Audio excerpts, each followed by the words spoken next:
Assalamualaikum warahmatullahi wabarakatuh dan salam sejahtera. Yang berusaha Encik Zamzuri bin Maknor, Tuan Pengetua MRSM PDRM Kulim, yang dihormati Cikgu Nurul Helmi dan Cikgu Hamidah selaku Guru Penasihat PRS, Ahli Pemberakan Sebaya dan seterusnya pelajar MRSM PDRM Kulim. Alhamdulillah, syukur kehadrat ilahi kerana dengan limpahan izinnya dapat kita berkumpul lagi bagi menjayakan program Talk Santai with Ansara anjuran PRS MRSM PDRM Kulim 2021. Sebelum program pergi lebih jauh, lebih molek kalau kita bersama menadah tangan bagi memohon keberkatannya dalam majlis kita pada pagi ini. Dipersilakan saudara Adam The Virus. A'udzubillahi minasyaitonir rajim. Bismillahirrahmanirrahim. Alhamdulillahirabbil alamin. Wassalatu wassalamu ala asyrafil mursalin wa ala alihi wa sahbihi ajma'in. Allahumma innaka khalaqul azim. Innaka sami'ul alim. Innaka ghafurur rahim. Innaka rabbul arsyil azim. Ya Allah, Engkaulah yang mempunyai segala kepujian. Engkaulah yang berhak menerima segala pujian. Engkaulah yang berhak menerima segala kesyukuran. Engkaulah yang memiliki segala pemerintahan. Di tangan Engkaulah segala kebajikan, kepada Engkaulah kembali segala urusan. Allahumma ya karimun ya rahim. Limpahkanlah rahmat dan rahimmu ke atas kami, atas majlis ini. Berkatilah majlis ini dari awal hingga akhirnya. Ya Zal Jalali wal Ikram. Kami juga memohon perlindungan daripadamu dari segala perkara yang boleh mencacat celakan majlis kami, dan daripada segala perkara yang melalaikan kami, dan berbuat taat kepada kamu. Kepadamu jualah kami serah segala urusan kami. Ya Rabbana alaika tawakkalna wa ilaika anabna wa ilaikal masir. Rabbana atina fid dunya hasanah wa fil akhirati hasanah wa qina adzabannar. Sallallahu ala sayyidina Muhammad wa ala alihi wa sahbihi wa barik wasallam. Subhana rabbil izzati amma yasifun. Alhamdulillah.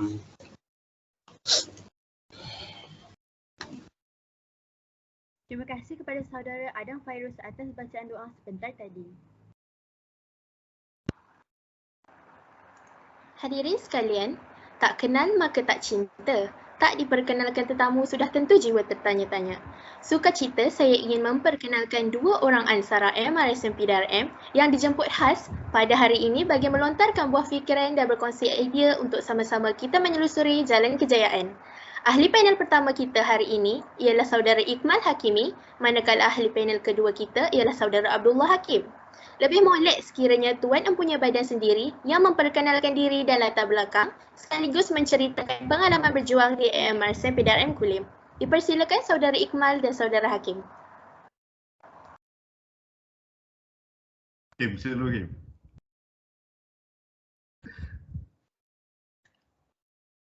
Kim, aku dulu. Dengar Kim? Dengar suara? Baik. Bismillahirrahmanirrahim. Assalamualaikum warahmatullahi wabarakatuh. Dan selamat pagi. Aduh, bicara santai Okey. Nama saya Muhammad Ikmal Hakimi Birullah.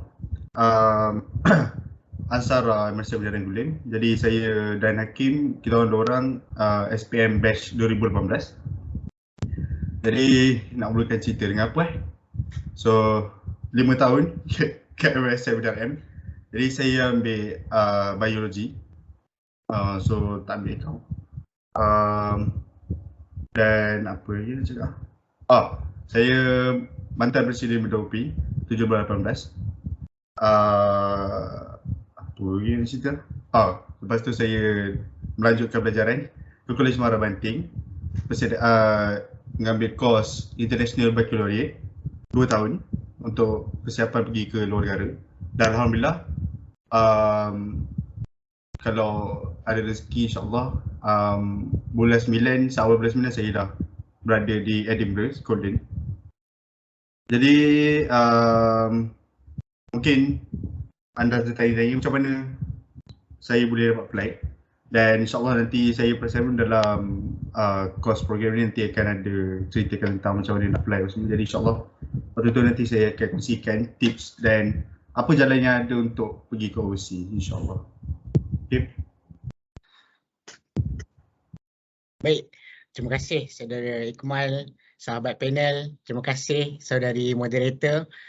Pertama sekali yang saya hormati walid kita, Cik Zamzuri, Pengetua MRSM PDRM Kulim, timbalan-timbalan pengetua jika ada, kaunselor, guru-guru, rakan-rakan hadirin hadirat yang saya kasihi sekalian. Assalamualaikum warahmatullahi taala wabarakatuh. Rabbi shrah li sadri wa yassir li amri wahlul 'uqdatam min lisani yafqahu qawli. Jadi untuk perkenalannya, nama saya Abdullah Hakim bin Roslan, boleh panggil Hakim Roslan. Saya merupakan alumni MRSM PDRM seperti yang dikatakan oleh sahabat saya Iqmal, batch SPM tahun 2018. Maknanya sudah 3 tahun kita meninggalkan MRSM PDRM, namun banyak perkara yang kami bawa dalam kita menuju ke tertiary education di peringkat universiti khususnya. Jadi sedikit pengenalan daripada diri saya sekarang merupakan mahasiswa di DRB Highcom University di Pekan Pahang dan sekarang merupakan pelajar tahun 2 semester 5 dan alhamdulillah dalam masa setahun setengah lagi akan menghabiskan pelajaran di peringkat bachelor dan insyaAllah akan diserap terus masuk ke bawah DRB Highcom Berhad. Dan sedikit sebanyak tentang perjuangan seperti yang ditanya oleh moderator, saya merupakan mantan Presiden PRS di bawah naungan kaunselor kita, Cikgu Hamidah, Cikgu Nurul yang banyak membantu kita ketika itu. Saya juga merupakan ketua batch ataupun presiden batch Form 5, batch DITOF ketika itu bersama-sama dengan saudara Iqmal. Kita alhamdulillah banyak perkara yang kita cuba buat ataupun program-program aktiviti-aktiviti yang kita adakan di MRSM PDRM, terutamanya dalam membentuk jati diri ataupun kemahiran insaniah, iaitu orang lagi suka orang kampung panggil soft skill. Soft skill ni antara benda yang patut kita develop lah.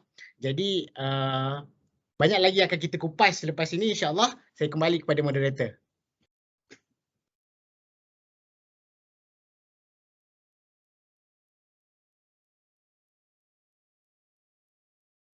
Saudara Iqmal dan saudara Hakim. Penularan wabak COVID-19 sejak tahun lepas telah banyak mengubah hidup dan norma masyarakat kita.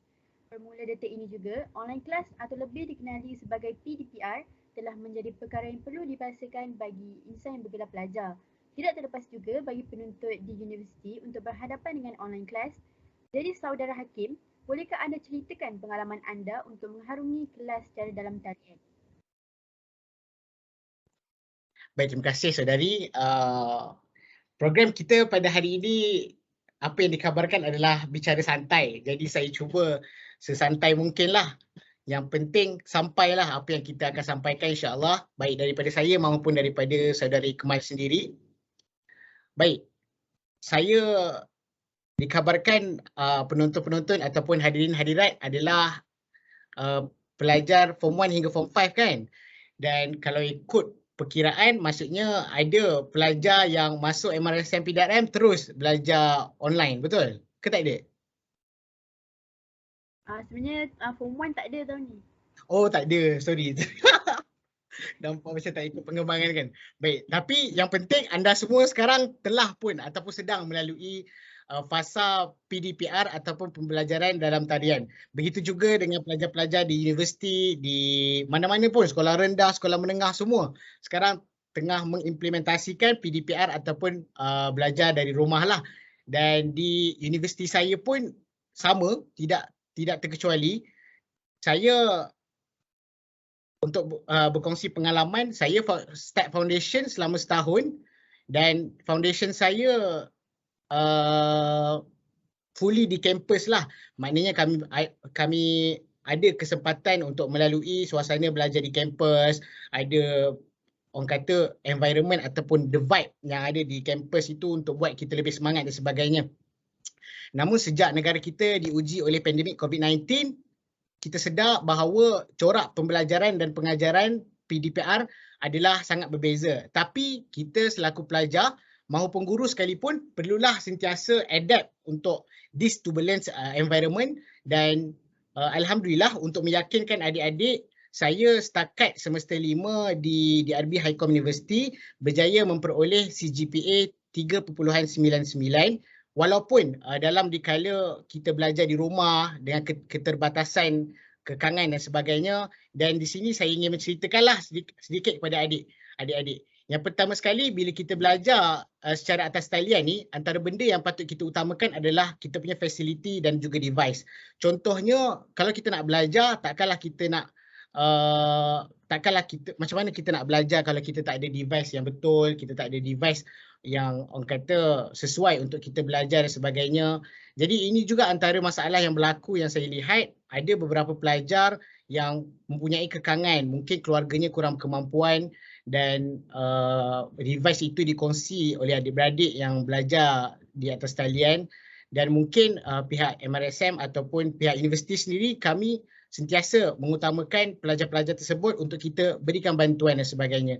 Yang kedua, dari segi environment. Saya sedar environment bila kita belajar PDPR adalah sangat berbeza, yang mana kita bertugas sebagai seorang pelajar, kitalah juga sebagai seorang anak, sebagai seorang kakak, sebagai seorang abang.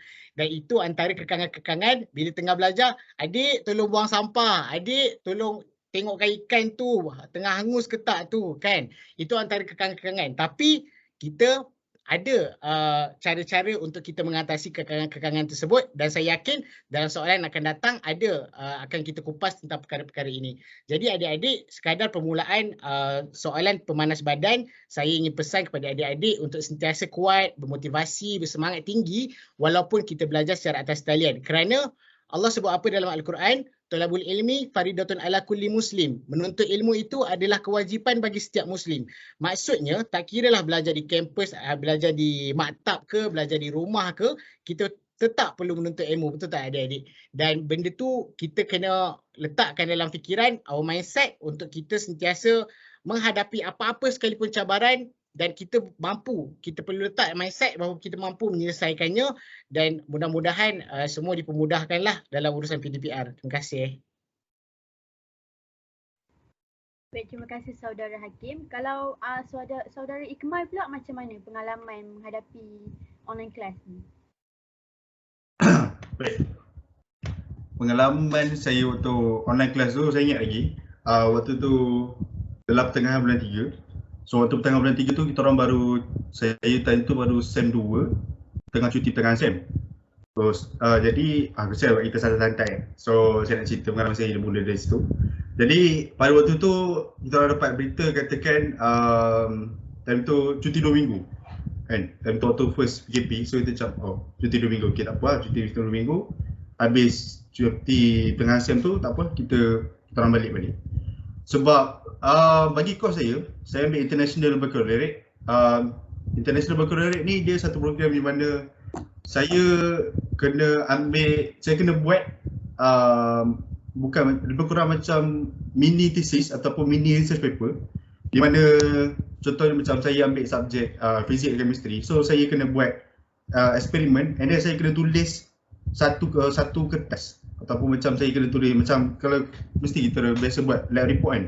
So saya buat report tu boleh kata minimum dia nak 12 page. Berkurang 6-12 page macam tu. Jadi bila mana waktu awal tu kita orang cakap cuti, okey tak apa. And then tahu-tahu saya dapat balik ke kampus bulan 7. Bulan 7 baru dapat balik ke Banting. Jadi sepanjang 4 bulan berada di rumah tu macam-macam yang berlaku. Pada waktu awal-awal tu agak sukar, sebab bila dekat rumah saya faham sangat macam kita semua dalam ni semua kita pelajar.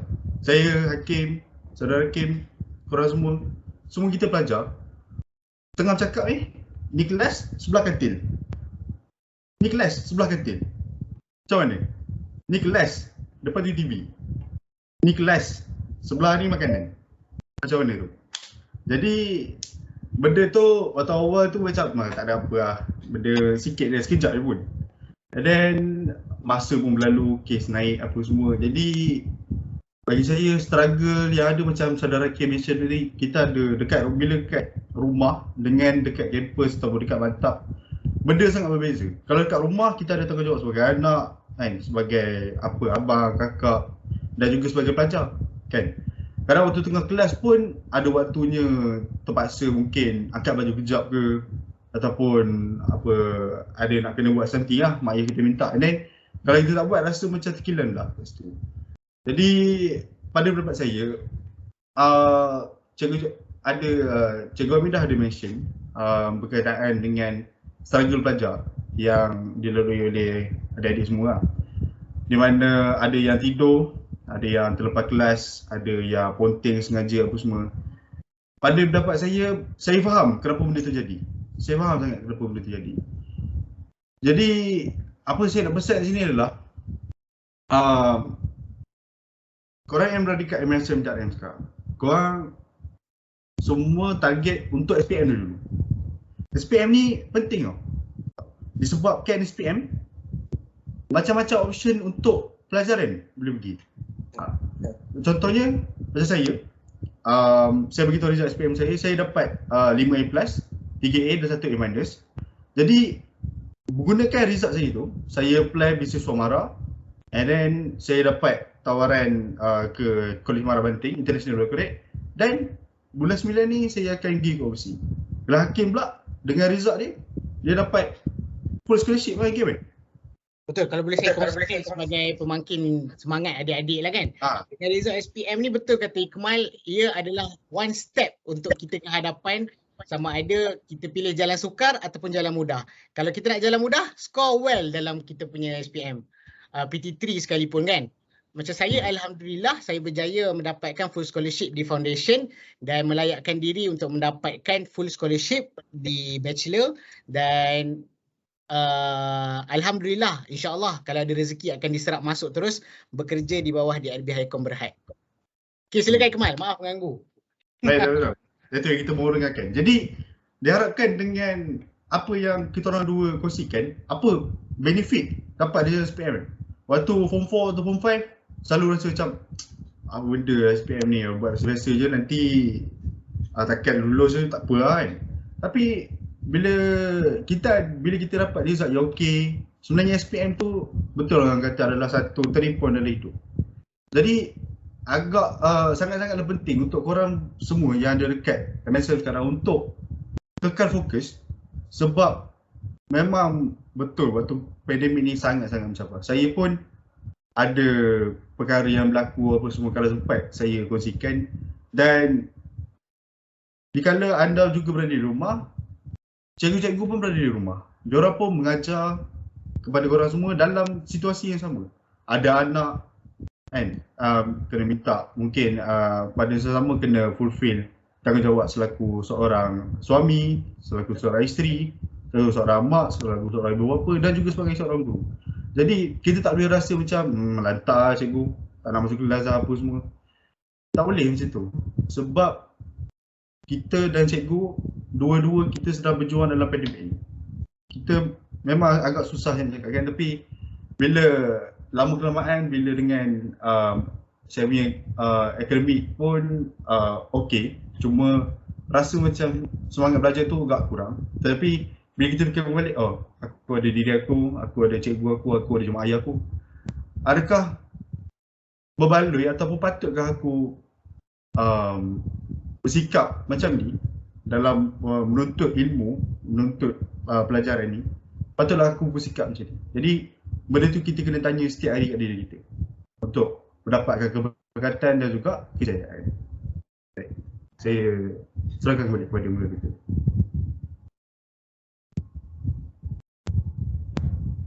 Terima kasih Saudara Iqmal.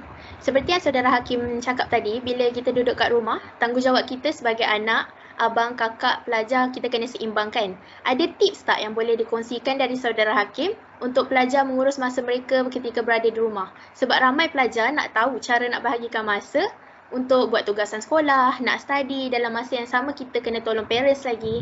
Silakan. Betul.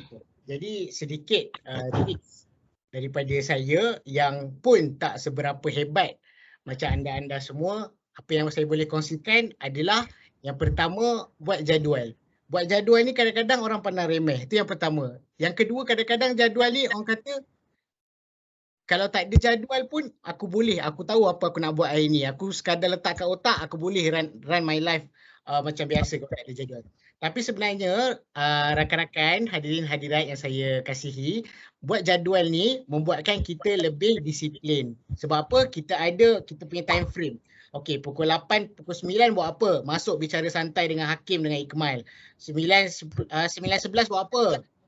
Solat duha, lepas tu tolong mak siapkan barang-barang untuk masak lunch contoh. Pukul 11, pukul 12 buat apa? Study. Kan? Dan saya yakin bila kita ada jadual yang teratur, insya-Allah masa kita di rumah akan jadi lebih teratur lah. Tapi perlu kita ingatkan bahawa bila di rumah, jadual tu perlulah bercampur dengan kerja rumah. Janganlah kita bila di rumah, kita anggap kita ni hidup seorang, tak ada ibu bapa untuk kita tolong dan sebagainya. Jadi bila kita buat jadual tu, includekan sekali jadual-jadual masa-masa untuk kita bersama dengan keluarga, masa-masa untuk kita tolong mak ayah, tolong adik buat homework dan sebagainya. Jadi jadual itu yang pertama. Yang kedua, memang kena disiplin. Bila disiplin, insya-Allah masa yang kita atur tadi akan kita patuhi dengan time frame yang kita telah letakkan. Dan bila kita terlajak ataupun kita tak ikut time frame, cuba kita muhasabah, kita denda diri kita kita buat apa yang patut untuk make sure yang kesilapan yang kita buat sebelum ini, hari ini, tidak akan kita ulang pada hari-hari yang mendatang. Dan yang ketiga, untuk kita urus masa dengan lebih baik di rumah, sebab apa? Allah pun sebut tentang masa dalam surah Al-Quran, dalam Al-Quran kan. Wal as innal insana lafi khusr illa alladhina amanu wa amilus solihati wa tawassaw bil haqq wa tawassaw bis sabr. Jadi berkait dengan surah yang saya bacakan tadi, hendaklah kita solat di awal waktu. Percaya ataupun tidak, jika kita solat di awal waktu, nescaya kita punya jadual harian tu kita akan jadi rasa lebih tenang. Kita rasa macam tenang, tak ada kejar-kejar dan sebagainya. Bila kita solat di akhir waktu, kita rasa macam tak tenang. Kita rasa macam ada benda yang tertinggal, ada benda yang kosong. Hati kita pun jadi tak tenang, buat kerja pun jadi tak efektif dan sebagainya. Jadi dalam jadual yang kita letak tu, make sure ada waktu solat kita spare untuk kita solat di awal waktu. Selain daripada waktu-waktu wajib, cuba untuk kita amalkan solat-solat sunat seperti solat sunat duha yang mana mendatangkan rezeki kepada kita. Rezeki itu bukan hanya datang dari in term of kewangan, duit dan sebagainya. Rezeki itu sebenarnya datang dalam pelbagai bentuk. Ia boleh jadi kita dapat result yang baik, kita dapat kawan yang baik, dapat cikgu yang memahami, cikgu yang murah hati, marking paper kita dan sebagainya. Dan insya-Allah bukan kata kita solat duha hari ni esok turun murah rezeki. Tak semestinya. Mungkin kita solat duha tak berhenti sejak hari ni, sebelum ni dan selepas ni, kita punya aktiviti ataupun urusan pada masa akan datang pun akan jadi lebih lancar dan sebagainya. Jadi itulah sedikit yang boleh saya kongsikan kepada hadirin hadirat yang saya kasihi.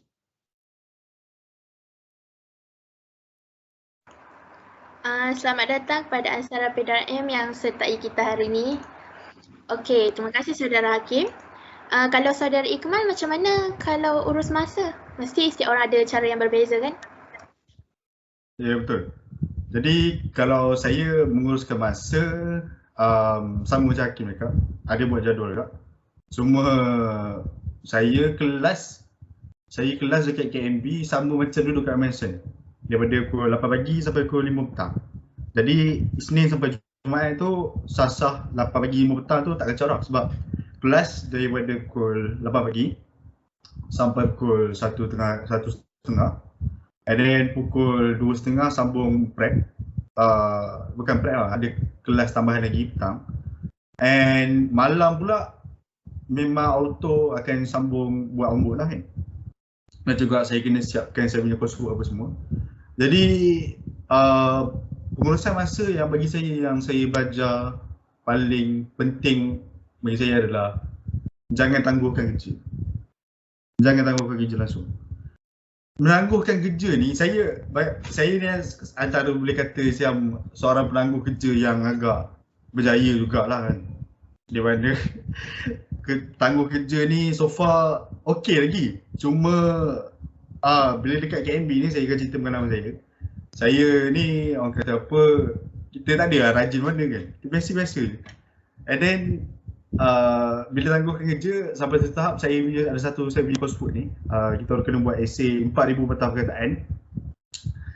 Jadi orang lain buat daripada pertengahan bulan 6 sampai ke awal tahun bulan 3 tahun ni, pertengahan bulan 6 tahun lepas. Saya buat daripada bulan 1 sampai bulan 3. 6 bulan tu hilang.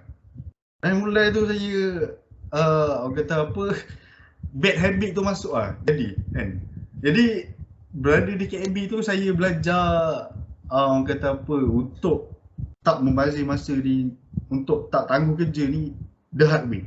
Di mana saya kena siapkan kerja pukul 2-3 pagi apa semua sampai 4 pagi, sampai pukul 1:30 pagi pun saya punya penasihat untuk saya punya coursework tu call, tanya mana draft apa semua. Jadi bila kalau boleh pupuk dekat MSM ni untuk tak tangguh kerja, tak tangguh homework apa semua, sebab nanti rasa macam tak apa lah, kita scream dulu ke, ataupun pergi main klasik dulu ke apa kan. Tak main PUBG, dia tahu sikit-sikit kan.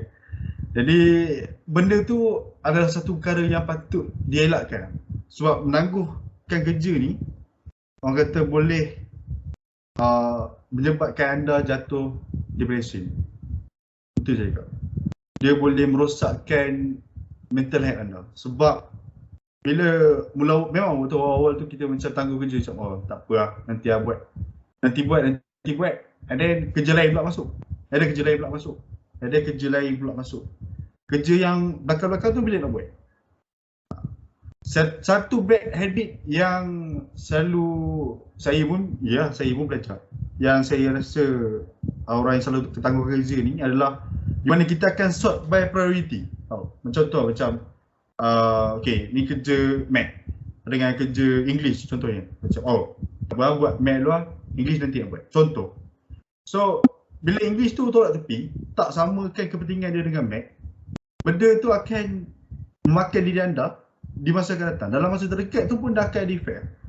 Jadi benda tu sangat-sangatlah tak baik kalau anda dah terus kekal kata berjaya dan berada tahap optimal dekat tambah-tambah berada kat rumah. Ya betul.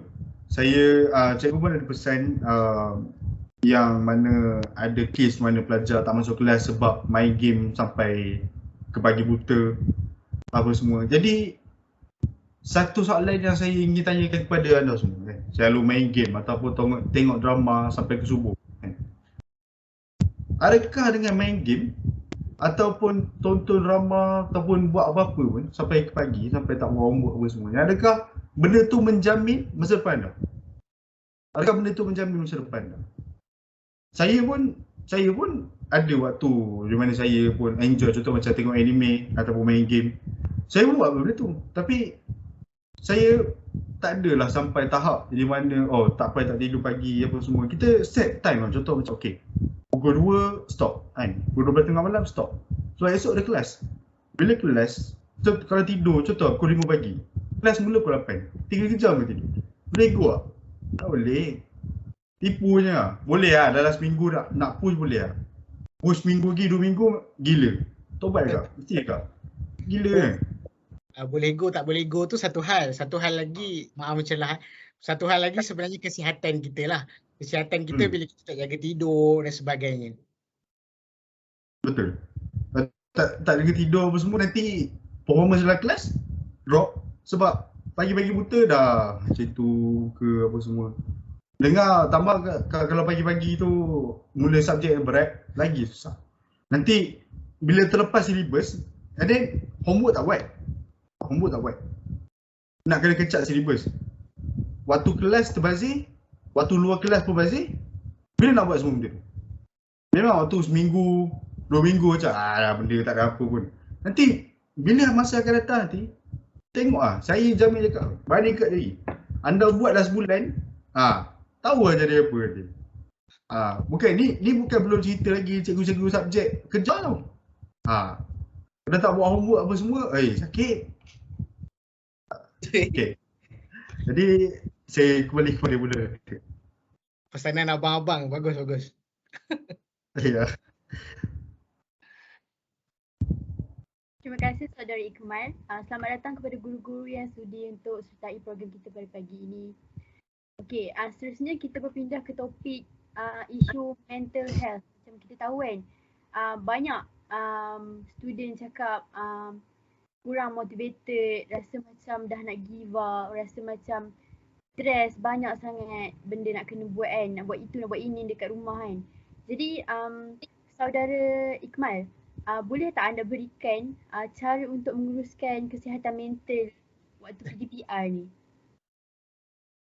Baik, kesihatan mental, isu ni agak berat sebab boleh kata mana-mana institusi dan juga kalau kita tengok di sosial media, ini adalah satu perkara yang menjadi membimbangkan di kalangan pelajar, di mana sampai ada yang rasa nak berhenti sekolah, ada yang nauzubillah sampai bunuh diri apa semua. Jadi kalau saya, ni saya punya pendapat lah, saya punya betul untuk menjaga kesihatan mental ni adalah kawan-kawan. Kawan-kawan tu penting. Kawan-kawan ni bagi saya adalah faktor utama di mana saya berjaya untuk orang kata apa, mengekalkan kewarasan saya sepanjang berada di pandemik ni. Sebab bagi saya kawan-kawan ni, especially classmate, di mana kami ni sekali belajar sekali subjek sama setiap hari lah. Jadi dia faham kita, kita faham dia.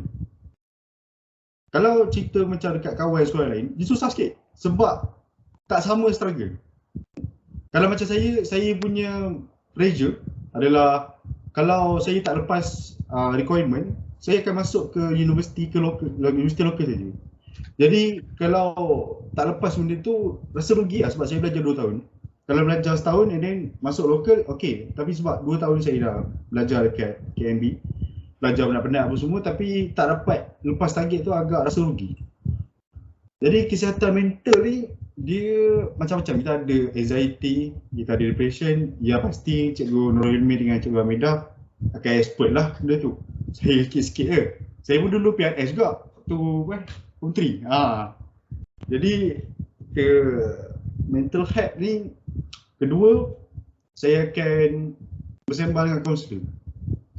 Jadi kaunselor adalah kata apa, orang yang arif tentang macam mana nak menguruskan masalah mental health ni. Biasa dia mental health ni isu ni dia akan datang daripada sebab yang biasanya common. Contohnya macam saya cerita ni, menangguhkan kerja, and then bila kena kejar dengan cikgu apa semua, jadi benda tu tambah jadi stres, jadi down, block, hilang, kan?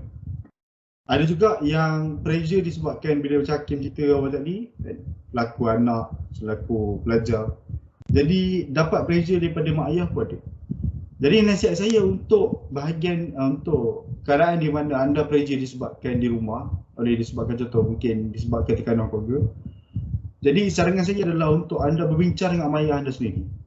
Kena bincang dengan mak ayah, kena cakap, "Ma, Abah, kita nak kena cakap sekejap tentang prestasi saya." Contoh, kena ceritakan apa yang menyebabkan kita ada masalah, apa semua. Mak ayah tu pun salah satu faktor apa nama kata apa, individu yang penting dalam kita menjaga kita punya kesihatan mental. Dan juga satu lagi yang menyebabkan depression adalah academic performance yang tak berapa okey. Jadi benda tu sangat-sangat selalu berlaku. Jadi macam saya cakap, kawan-kawan kita ada, jadi kita minta kepada kawan-kawan untuk ajar mana yang kita tak tahu, mana yang kita tahu, mana yang kita tahu kita ajar kawan kita. Jadi support system tu saya rely, kalau saya rely kepada perkara tu. Kita rely kepada sahabat seperjuangan kita. Baik. Boleh balik kepada moderator. Baik, terima kasih saudara Ikmal. Kalau saudara Hakim, macam mana saudara buat untuk hilangkan stres, untuk keep diri saudara motivated sepanjang online class ni? Baik. Jadi sebelum kita ke situ, saya sebenarnya tertarik untuk saya ceritakan pengalaman saya, bukanlah pengalaman saya sendiri. Maknanya orang sekeliling saya yang dekat dengan saya, nama dia Ali, bukan nama sebenar. Dia merupakan kawan saya ketika foundation. Saya sama-sama dengan dia ketika foundation. Dia antara pesaing hebat saya lah. Maknanya waktu SEM 1, kita orang berdua je dapat 4 flat. Maknanya waktu SEM 2 pun kita orang akan compete untuk make sure siapa menang lah kan. Compete in a healthy way lah, bukan jenis sihir-sihir Kak G semua tu. Nauzubillah min zalik kan. Baik. Balik kepada cerita tadi. Nak dijadikan cerita, saya grad foundation dengan CGPA 4.0 alhamdulillah dengan bantuan guru-guru, lecturer dan rakan-rakan. Tapi rakan saya Ali bukan nama sebenar tu, dia terkandas di semester 3. Dia tak dapat nak habiskan semester 3, dia defer the semester. Dia tiba-tiba hilang dalam group chat. Orang yang selalu buat status tiba-tiba tak ada status. Orang yang selalu buat story tiba-tiba tak ada story, Instagram dan sebagainya. Jadi kami kawan-kawan pun pelik, mana perginya Ali bukan nama sebenar ni. Rupanya kami difahamkan beliau ataupun dia ni mengalami mental health ataupun mental health issue ataupun depression yang sangat teruk lah. Antara faktor yang menyebabkan dia mendapat depression ataupun mental health issue ni adalah yang pertama daripada keluarganya, yang kedua daripada sejarah silamnya, ada abuse dan sebagainya, dan yang ketiga corak pembelajaran yang tidak sihat lah. Jadi bukan niat saya untuk menceritakan ni untuk memburukkan Ali yang bukan nama sebenar ni, tapi untuk menjadi pengajar yang sedang menghadapi pembelajaran dan pengajaran secara atas talian ni. Sebab saya nak highlight bahawa mental health issue ataupun depression ini bukanlah satu penyakit yang boleh kita ambil mudah. Ia merupakan satu masalah yang kalau kita tak bendung, ia akan menjadi kepada masa depan kita yang kian hitam dan tidak bernyawa lah. Dan benda ni ada beberapa cara yang boleh kita bendung. Yang pertama, apa yang boleh saya kongsikan, di peringkat MRSM sendiri kita ada 2 kaunselor hebat kita, Cikgu Nurul Helmi, Cikgu Hamidah, yang mana daripada dulu saya yakin mereka berjaya untuk mengatasi masalah-masalah ini. Ada usaha-usaha yang dilakukan oleh unit kaunseling dan PRS untuk memastikan bahawa kawan-kawan pelajar-pelajar MRSM PDRM sentiasa berada dalam emosi yang sihat dan sebagainya. Dan andai kata anda semua ada mengalami masalah-masalah seperti mental health issue dan sebagainya, bolehlah merujuk kepada mereka. Dan kalau malu, rujuk dulu kepada PRS. PRS akan ajukan kepada kaunselor dan mungkin ada prosedur-prosedur yang perlu diikuti dan sebagainya. Itu yang pertama. Kerana saya yakin kaunselor kita bukanlah kaunselor yang calang-calang, bukan yang biasa-biasa. Mereka adalah kaunselor yang bertauliah, yang boleh membantu kita dari sudut itu, yang mana mereka adalah expert ataupun spesialis lah dalam hal sebegitu. Yang kedua, saya yakin ada yang berpendapat bahawa 2 kaunselor tak dapat nak kontrol beberapa ratus pelajar MRSM PDRM. Jadi cadangan saya, ini pendapat saya lah, kalau rasa perlukan terapis luar, boleh berjumpa dengan terapis luar. Sebab ada kawan-kawan saya sendiri pun tidak berhubung dengan kaunselor universiti. Mereka lebih cenderung untuk berhubung dengan terapis di luar untuk mereka adakan satu analisis ataupun assessment tentang diorang punya kesihatan mental dan sebagainya. Dan itu yang kedua. Yang ketiga adalah untuk kita sendiri learn how to regulate our mental health. Macam mana kita nak memastikan kita punya mental health sentiasa dalam keadaan baik dan sentiasa dalam keadaan yang membolehkan kita esok bangun pagi rasa fresh, rasa nak hidup, rasa nak belajar, rasa nak jumpa ibu bapa yang bagi yang masih hidup. Dan sekarang kita ada banyak platform-platform yang mengajar how to regulate our mental health. Kita ada di YouTube, kita ada podcast, kita ada di Twitter. Kalau boleh elakkan baca komen-komen ataupun medium-medium yang toksik untuk memastikan diri kita jauhlah daripada toxic environment dan sebagainya. Kerana ianya sedikit sebanyak dapat memberi kesan yang sedikit buruk kepada diri kita kalau kita terus terperap dalam toxic environment ataupun toxic circle. Dan akhir sekali, saya harap mental health ini adalah satu perkara yang kita tak patut ambil rendah, pandang rendah atau ambil mudah, dan pastikan kita sendiri bertanggungjawab untuk memastikan kesihatan mental kita ada dalam keadaan yang terbaik, dan tanggungjawab kita juga untuk memastikan kesihatan mental kawan-kawan terdekat kita, circle kita, geng-geng kita kan ada grup WhatsApp masing-masing kan. Pastikan rakan-rakan kita pun berada dalam keadaan baik.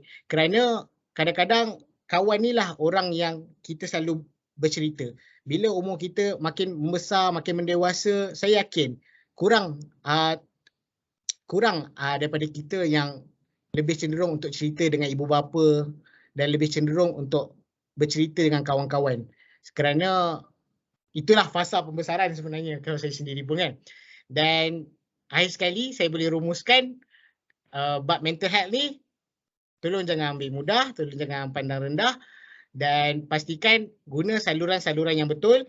Kalau tiba-tiba hilang ingatan kan, macam mana nak control our mental health ni kan, Google, macam-macam info ada. Kat situ kita boleh dapat lihat macam mana kita nak regulate our mental health. InsyaAllah. Terima kasih. Baik, terima kasih saudara Hakim atas pandangan tadi. Betul, mental health ni sangatlah kita perlu titik beratkan. Sebab kalau mental health kita tak okey, macam manalah kita nak study dengan elok kalau keadaan kita sendiri tak happy untuk kita nak buat sesuatu benda tu kan. Okey, seterusnya kita akan pergi ke sesi soal jawab di mana soalan-soalan ni kami dah kumpul sebelum program bermula di Google Form. Kami open untuk student untuk memberi luahan ataupun soalan itu mereka tanya kepada ahli panel. Jadi untuk soalan yang pertama, saya bacakan soalannya. Okey. Bolehkah saudara Hakim dan Ikmal terangkan dan share how to score every subject teras dan how to study sejarah efficiently? Silakan. Baik, kalau saudara Ikmal tak nak, saya lalu dulu lah. Nanti Ikmal top up lah apa yang saya terkurang dan sebagainya. Jadi sebenarnya apa yang saya boleh kongsikan untuk belajar ni, dia ada banyak cara. Apa yang saya boleh kongsikan berdasarkan pengetahuan saya, tak tahulah jika ada lebih banyak. Tapi yang saya dapat tahu, ada 4 cara yang kita boleh belajar. Iaitu yang pertama melalui visual, yang kedua melalui auditory, dan yang ketiga melalui kinestetik dan yang keempat melalui writing or reading. Jadi yang pertama visual, iaitu kita cenderung untuk belajar melalui pemerhatian, kita tengok gambar, diagram, maps dan sebagainya, kita boleh mudah faham. Yang kedua auditory. Auditory tu apa? Dia sebenarnya lebih kepada percakapan, pendengaran. Maknanya bila auditory ni kita lalui, bila group discussion, bila kita berbincang dengan kawan-kawan kita, kan kita mendengar, kita bercakap dan sebagainya, itulah auditory. Yang ketiga kinestetik. Apa itu kinestetik? Dia lebih kepada learning by doing. Maknanya kita belajar dengan cara kita buat. Contohnya apa? Simulation. Contoh pilot. Macam mana pilot belajar buat kapal terbang? Diorang ada belajar teori dan diorang ada belajar simulation. Diorang belajar simulation tu antara benda yang boleh buat mereka lebih faham contohnya. Dan yang terakhir adalah reading or writing, iaitu dengan cara membaca ataupun menulis. Dan ini adalah 4 cara-cara yang belajar yang boleh saya utarakan. Dan kita masing-masing ada cara belajar yang pendekatan belajar yang berbeza. Contoh saya lebih kepada perbincangan, iaitu auditory. Saya lebih kepada yang pertama visual, saya melihat diagram dan sebagainya. Jadi kita perlu kenal pasti cara manakah yang paling sesuai untuk kita. Kalau semua sesuai, buat semuanya, buat ekstra. Kita buat semuanya untuk kita dapatkan input dan output yang lebih memberangsangkan. Dan yang kedua, saya ada terdengar tentang sejarah tadi. Untuk subjek sejarah ni, apa yang boleh saya kongsikan berdasarkan pengalaman SPM sejarah, hari itu alhamdulillah lah cikgu-cikgu sejarah banyak membantu kan. Antaranya perkara tips-tips yang boleh dilakukan adalah untuk kita buat past year question. Begitu juga dengan subjek-subjek yang lain, kita buat past year question SPM untuk PT3 dan sebagainya. Past year question ni, past year question, salah grammar. Tapi tak apalah, soalan-soalan tahun lepas ni sebenarnya ia adalah salah satu teknik untuk kita faham pattern soalan-soalan yang akan ditanya di peperiksaan. Itu yang pertama. Dan yang kedua, kalau kita malas nak fikir sendiri past year question ni, ini cara Ikmal bagi tahu saya dululah waktu SPM. Ternyata berjaya. Dia kata kalau malas salin je jawapan. Tak pastilah kalau dibenarkan oleh guru-guru yang ada kan. Tapi salin je jawapan. Bila kita baca soalan, kita baca jawapan. Jangan salin saja. Kita baca soalan, kita baca jawapan yang kita tulis, kita fahamkan kenapa jawapan dia macam ni, kenapa soalan dia macam ni. Kenapa jawapan dia macam tu. Jadi kita kena digest, kita kena faham apa itu soalan pasir-pasir yang sebenarnya pada saya sangat-sangat membantulah. Dan akhir sekali, saya selalu terapkan dalam diri saya juga sehingga kini, iaitu work hard dan work smart perlulah kita aplikasikan dalam keadaan-keadaan yang memerlukan. Contoh, ada keadaan yang memerlukan kita untuk work hard, ada keadaan yang memerlukan kita work smart. Work smart bukannya maksudnya tiru terus hantar, tak. Work smart ni, contoh kita di PDPR kan, kita ada kemudahan untuk refer di internet dan sebagainya. Bukan kata kita plagiat, tapi kita tengah mencari info, kita tengah research, mengkaji. Tapi make sure untuk kita fahamkan. Bila kita fahamkan, insya-Allah benda tu melekat, bukan masuk telinga kiri, keluar telinga kanan. Tak, kita fahamkan dan kita aplikasikan, kita tanam dalam otak kita. Dan kalau ada soalan yang sama, kita bagi jawapan yang sama, insya-Allah mudah-mudahan itulah sedikit daripada saya. Saudara Iqmal mungkin ada sedikit sebanyak. Tafadhal. Baik. Jadi apa yang Hakim cakap tu betul lah tu.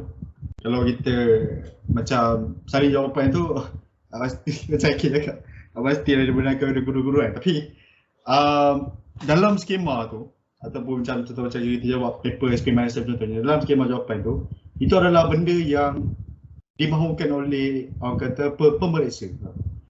Jadi macam kongsi macam ni tak, kongsi tips exam.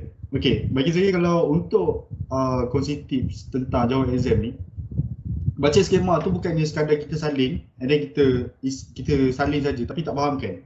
Sebab skema tu adalah apa yang dimahukan oleh pemeriksa. Jadi kita waktu kita jawab exam tu, kita cuba baca satu soalan tu, nyatakan beberapa contohnya kenapa para mesyuarah datang Melaka contohnya kan.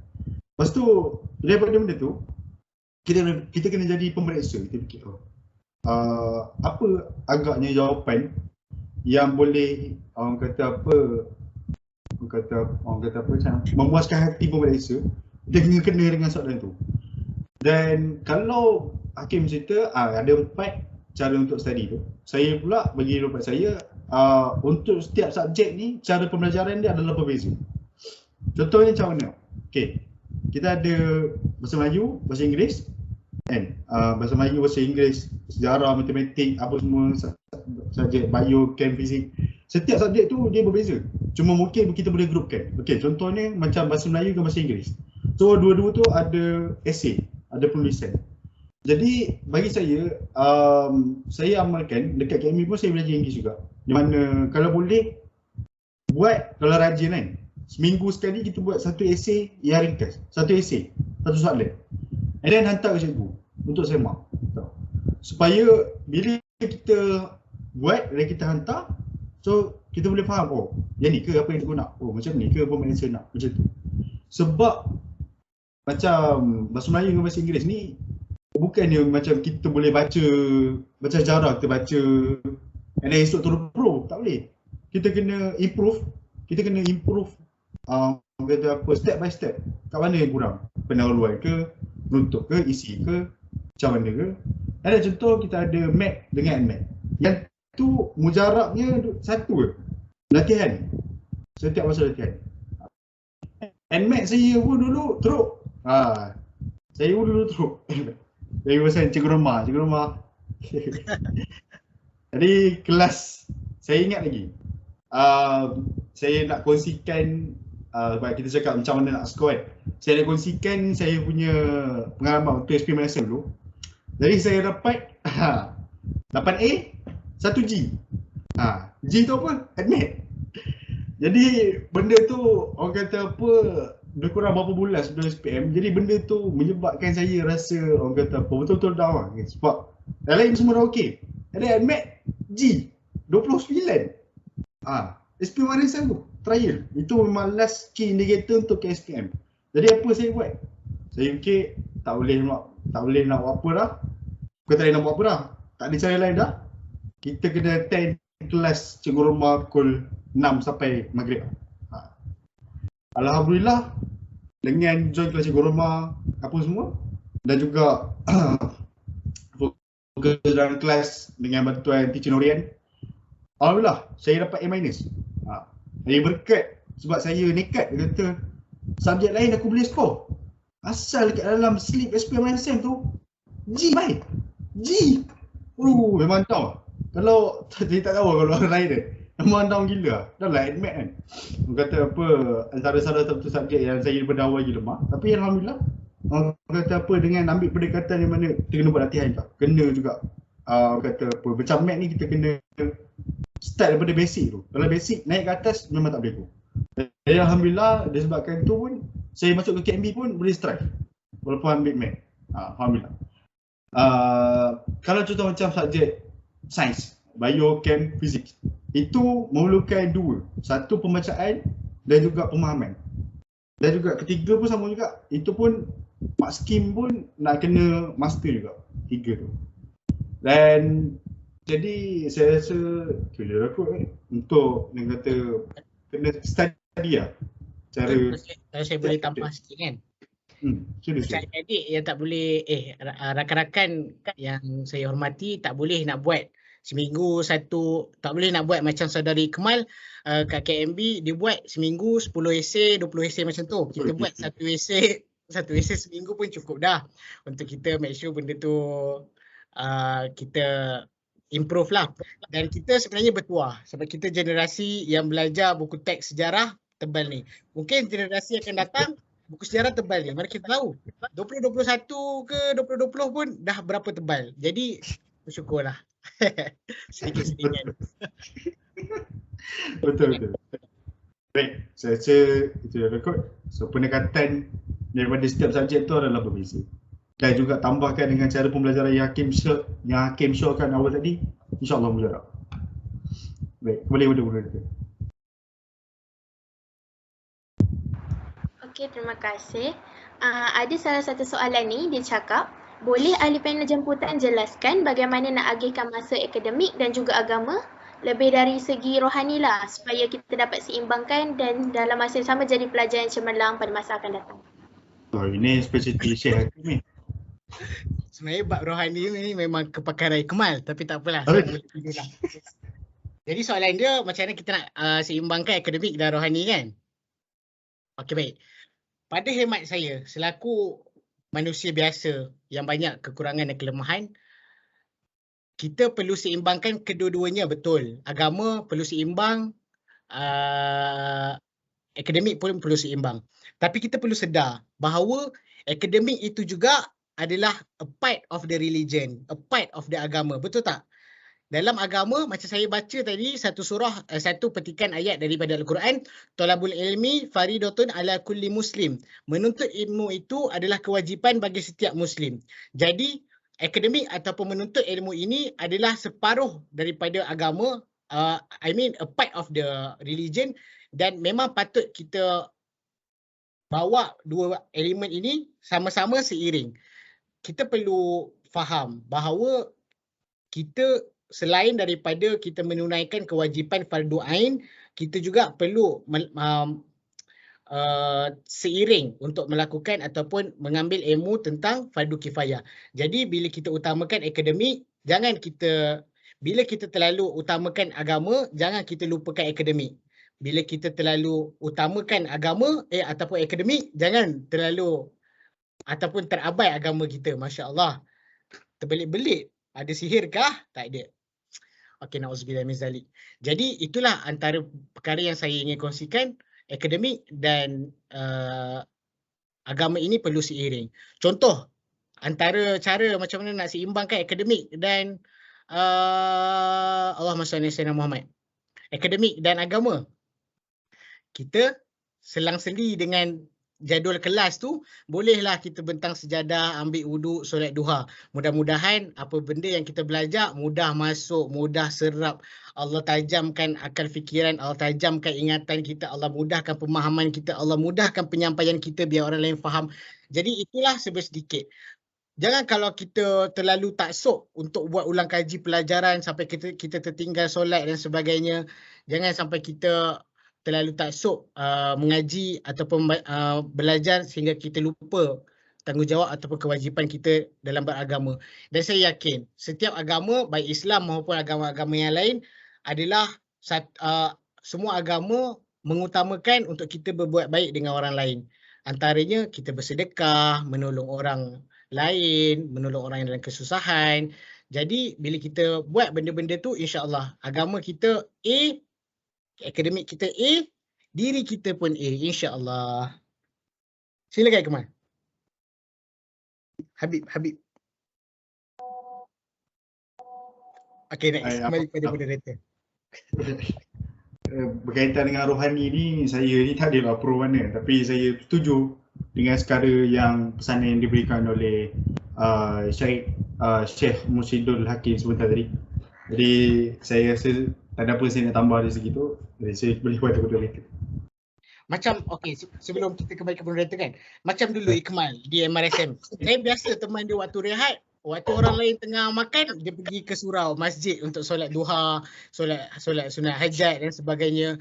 Kadang-kadang waktu malam, bayangkan orang tengah makan ataupun beratur beli nasi Cik Nah, saya pergi bilik dia, saya ingat tengah tidur, tengah duduk atas sejadah, tadah tangan ni, kepala ke atas macam ni. Dan benda tu yang boleh kita contohilah daripada.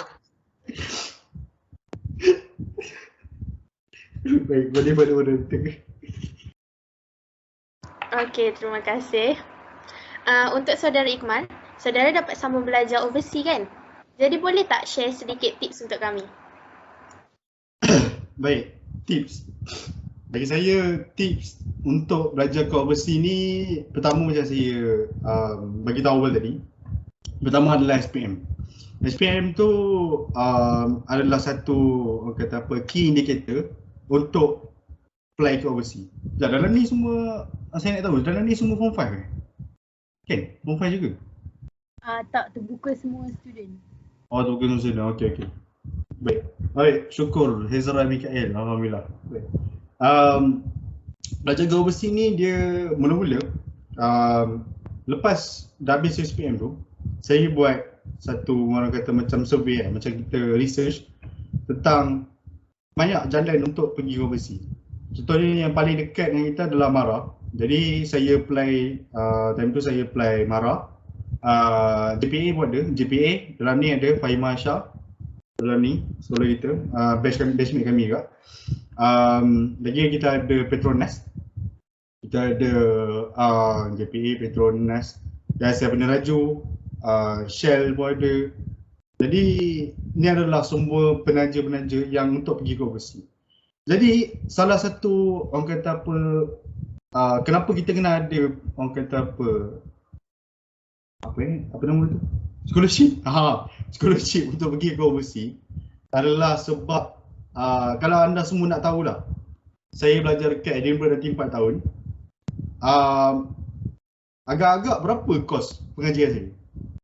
Boleh moderator Syazwani dengan Syazlin boleh teka berapa agak kos pengajian saya 4 tahun? Saya rasa ribu-ribu juga. Ribu-ribu Okay. Syazwani? Mungkin lebih daripada tu. Mungkin lebih daripada tu. Okay.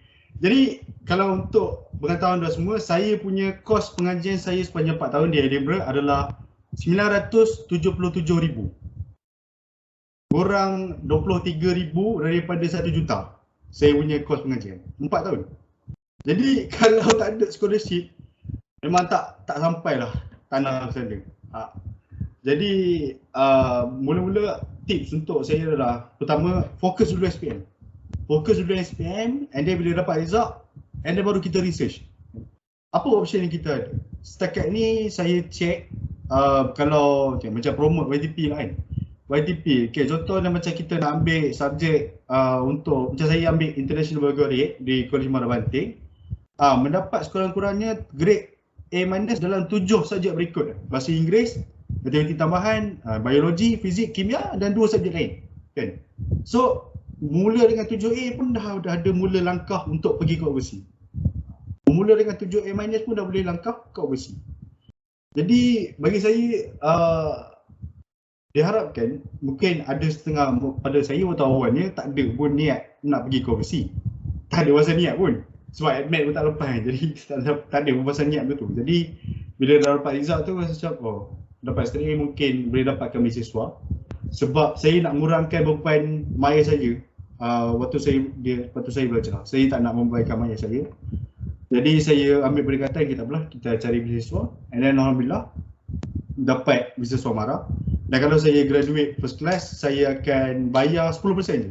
So daripada 977,000, saya akan bayar balik 97,000 saja. Bukan bayar juta tu, bayar juta tu memang tak lah. Alhamdulillah saudara Iqbal, alhamdulillah. Syabi. Okey. Jadi lepas habis SPM dapat result, research. Okey, apa option yang ada. Dan ini adalah satu perkara yang sangat penting untuk korang semua. Sebelum habis belajar ataupun sebelum mula untuk apply belajar ni, kita kena identify awal-awal apa minat. Minat maksudnya minat tu macam contohnya macam sekarang saya daripada mana saya pergi minat chemistry kan. Saya rasa Cikgu Azlina ada ikut dalam ni. Jadi Cikgu Azim tak pasti lah. Jadi dua orang cikgu ni mengajar saya kimia dulu. Saya memang minat kimia daripada form 1 lagi. Kita dah baca buku textbook form 4. Jadi daripada situ saya dah macam tak apa lah. Nanti form 4 ambil bio and then sama kimia. Alhamdulillah dapat. Jadi bermula daripada situ macam Hakim dulu ambil account. Dan sekarang Hakim ambil business kan Hakim? Bachelor of Islamic Banking and Finance. Apa nama Bank Islam? CIMB. Okey. Jadi bermula dari situ, kita kalau boleh daripada Malaysian tu dah kita tengok apa aliran yang kita ambil.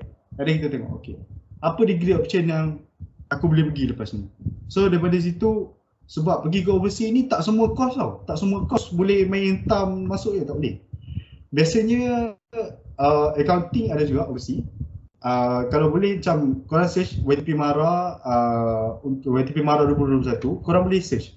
Dia ada PDF dia, korang boleh tengok apa option yang ada. Macam biasanya subject science, architecture pun ada, finance pun ada, macam-macam ada. Engineering pun ada. Jadi bila kita ada informasi, kita lebih bersedia untuk membuat keputusan.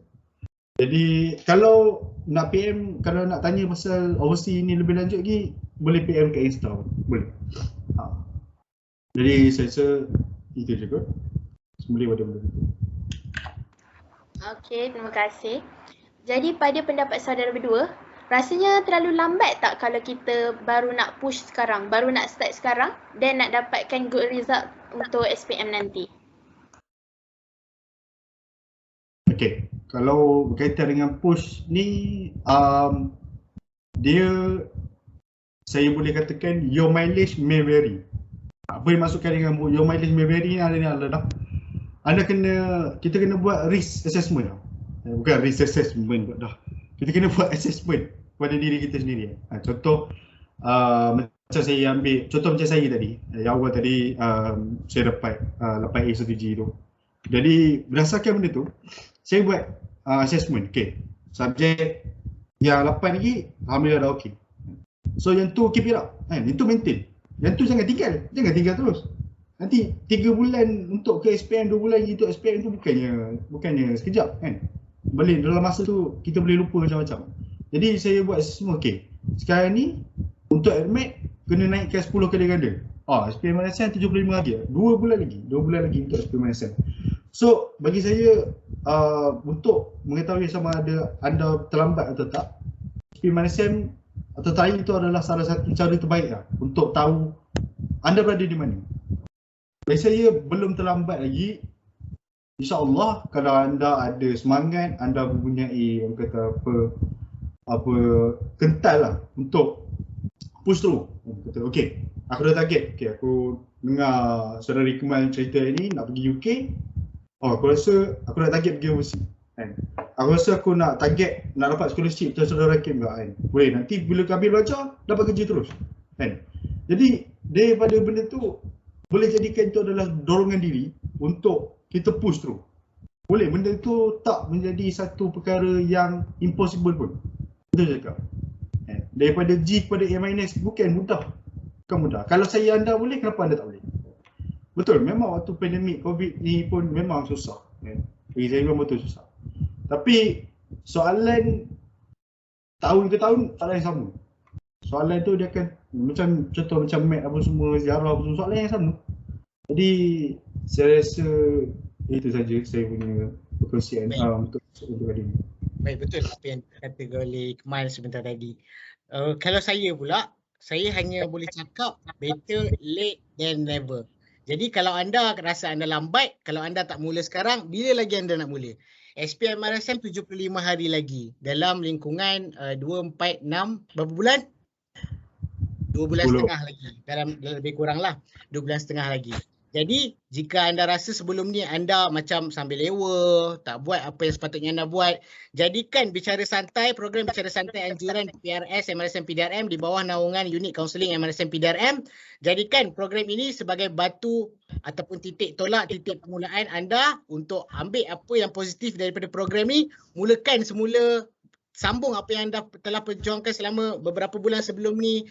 Tunjukkan kepada cikgu-cikgu kat sini, saya baru tengok tadi partisipan, banyak sangat cikgu-cikgu yang sangat saya sayangi, yang banyak tolong batch saya, diri saya sendiri sepanjang kami berada di MRSM PDRM. Terima kasih cikgu, dan tunjukkan kepada mereka bahawa despite all the challenges, terutamanya di kala pandemik COVID-19 ni, kita boleh buktikan yang terbaik. Kita banggakan MRSM PDRM, kita letak ranking MRSM PDRM kembali di atas, dan tunjukkan kepada PDRM bahawa 14 juta itu bukanlah duit untuk sekadar menaik taraf bangunan dan sebagainya, tapi sebenarnya batu loncatan untuk meningkatkan ranking ataupun pencapaian akademik sekolah ataupun maktab. Ya, belum terlambat, kena berkorban sikit. Tinggalkan apa yang patut dan terus berjuang, insya-Allah. Baik, terima kasih saudara berdua. Dengar belum terlambat lagi. Sampai nak terkeluar muka saudara Hakim beritahu terlambat. Syed Sadi. Saya bacakan soalan seterusnya. Relevan tak untuk teruskan PDPR if COVID ni dah habis, insya-Allah? Kalau relevan atau tak, kenapa? Sebab saya rasa relevan. Kita peredaran masa cuma depends on individu belajar terima benda baru atau sentiasa selesa dengan apa yang ada. Mungkin saudara boleh berikan pandangan. Okay, aku boleh. Okay. Relevan atau tak soalan dia macam mana? Relevan atau tak untuk teruskan PDPR selepas habis COVID Betul itu soalan dia. Betul soalan dia kan? Relevan atau tak? Soalan tu dia ni boleh buka forum satu lagi ni. Ini forum dengan okay, saya mula dulu boleh? Boleh. Okey, soalan pun macam tajuk debat Dewan yang dipercaya, PDPR itu masih relevan. Sebenarnya pada pendapat peribadi saya, ianya sangat relevan walaupun dikala kita sihat daripada COVID dan sebagainya. Cuma mungkin ada perkara-perkara yang perlu diperhalusi. Contohnya, kita boleh mengimplementasikan blended learning. Contohnya, ada beberapa hours perlu dilaksanakan di maktab ataupun di kampus, dan beberapa kelas yang boleh diadakan secara virtual tu, maka dijalankan secara virtual lah. Sebab kita tengok keperluan ataupun kita perlu maklum bahawa the nation or the world is chasing after IR 4.0, Industrial Revolution 4.0, yang mana lebih mengarah kepada digitalization, AI dan sebagainya. Jadi kalau kita tak bermula sekarang, bila lagi kita nak bermula? Sebab kalau kita tengok, bukan saja negara kita yang telah mengimplementasikan PDPR, tapi banyak negara-negara lain yang turut menjadikan PDPR ini sebagai medium of teaching and learning, dan saya yakin benda ni irrelevant dan patut diperhalusi lagi, mungkin di pihak KPT, KPM dan pihak-pihak yang berwajib untuk memastikan kelancaran PDPR itu. Contohnya, baru-baru ni di Parlimen ada isu bahawa ada bantuan-bantuan device yang masih belum sampai dan sebagainya. Jadi sebelum kita ke arah PDPR yang lebih sempurna, mungkin perkara itulah yang patut ditumpukan perhatian untuk make sure all students ada device. Kerana saya yakin bila kita berkongsi device antara adik-beradik dan sebagainya, itu adalah satu kesukaran. Contoh, bila kelas mungkin ada jadual kelas yang berbeza. Tapi bila kita nak buat assignment, bila kita nak buat homework dan sebagainya, bila berkongsi device, ianya akan menjadikan satu masalah lah. Dan seperti yang saya katakan tadi, ianya masih relevan atas rasional. Ada beberapa perkara yang perlu ditambah baik oleh pihak yang berwajib dan juga ada beberapa perkara sendiri yang patut ditambah baik daripada side student dan mungkin ada beberapa perkara yang patut ditambah baik dari segi teaching method, dari segi pensyarahnya, gurunya, dan saya yakin guru-guru antara kelompok yang sedang mengalami ataupun sedang menghadiri kursus-kursus untuk PDPR, macam mana nak jalankan PDPR secara berkesan dan sebagainya. Okey, terima kasih.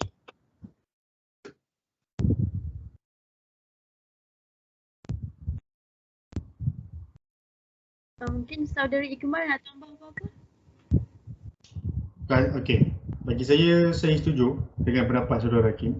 Untuk kita teruskan PDPR ni, dia bukan teruskan tapi dia macam benda tu adalah masih relevan juga. Sebab kita tak pasti pandemik COVID ni berapa tahun akan datang. Ada expert mengatakan kalau dah vaksin semua, kalau bayar tahun depan dah okey. Ada expert mengatakan 2025. Banyak key indikator, contohnya macam daripada ekonomi ataupun stock market contohnya, dan juga kadar hospitality. Jadi semua benda tu kita tak pasti, cuma kita mampu untuk sediakan diri. Kena sekarang dah tak boleh ada mindset di mana tak apalah nanti bila dah buka sekolah nanti dia dah masuk mantap nanti baru nak push. Benda tu takkan boleh. Begitu tak akan jadi. Sebab masa tak menunggu kita. Masa tak menunggu kita. Masa tak ada macam cok. Tak. Nak main lah lo. Tak. Setiap masa, setiap minit yang dibazirkan tu, benda tu dah takkan berlalu. Contoh hari ni 75 hari lagi nak SP Malaysian. Esok dah 74. Tahu-tahu lagi dah 2 bulan. Dalam masa 2 bulan tu, contoh okey. Kalau kita kita tidur daripada pukul 12 sampai pukul 6. 12 sampai pukul 6. 6 jam tak ada. Lepas tu pagi pula kelas mula dari pukul 8 sampai prep petang tu 4:30. Tu dah masa tu daripada pukul 8 sampai 4:30 tu nak dekat hampir ke 8 jam. Lebih kurang 8 jam kan. Masa tu kalau dibazirkan amat dia macam benda tu memang sangat-sangat merugikan. And then malam pula bukan dia fikir nak kena catch up balik lah apa benda yang terlepas, tak. Main game dulu, tengok cerita dulu, tak jadi ya. Kena ingat, cikgu-cikgu berada di rumah sama kita, guru-guru, pendidik-pendidik kita. Jadi tak boleh nak kita, saya menggunakan konsep macam ni lah. Saya menggunakan konsep dipanggil nama dia stakeholder. Stakeholder ni adalah macam mana kita nak kata? Stakeholder ni orang yang mempunyai interest terhadap kita. Yang pertama adalah diri kita sendiri. Kedua adalah mak ayah kita. Mak ayah kita mesti mempunyai expectation. Stakeholder ni so dia ada interest untuk kita berjaya, untuk kita mencapai straight A dan sebagainya, contoh macam berjaya hidup. Tu adalah stakeholder yang kedua. Ketiga adalah cikgu-cikgu kita. Cikgu-cikgu kita mesti nak kita berjaya. Diorang selaku pendidik mesti nak tengok anak murid dia berjaya. Siapa je yang tak nak? Jadi berdasarkan 3 stakeholder, ada banyak lagi kan? Berdasarkan 3 stakeholder tu, diri anda, mak ayah dan juga guru-guru, kita buat assessment. Macam saya cakap, buat assessment kan? Buat orang kata pemuhasabah diri kan? Kita tengok, okey, setakat ni aku belajar memuaskan diri aku tak? Memuaskan mak ayah aku tak? Memuaskan guru-guru aku tak? Expectation macam mana? Fulfill atau tak? Jadi daripada kita buat assessment stakeholder dalam hidup kita ni, daripada benda tu kita boleh orang kata apa, assess macam mana kita nak teruskan pembelajaran kita lepas ni. Macam PDPR ni, saya sendiri saya akui memang agak berat untuk terima hakikat daripada kena belajar online class, amat beza. Tambah macam saya nak kena buat apa nama lab report apa semua, terpaksa gunakan virtual lab kat dalam online. Saya pun tak tahu macam mana virtual lab kan. Sufi dalam ni pun tadi Saudara Sufi, saya punya sahabat dari KMB, batchmate kita orang agak. So Sufi akan pergi ke Royal Veterinary College sama veterina. Jadi kita orang dua orang mengalami perkara yang sama, di mana kita orang kena buat lab report, tapi semua benda nak kena buat secara online, cuma betul-betul penting je baru guna lab. Jadi benda tu orang kata apa, tak feel lah, pelik lah kalau macam buat lab tapi dalam online. Macam mana tu?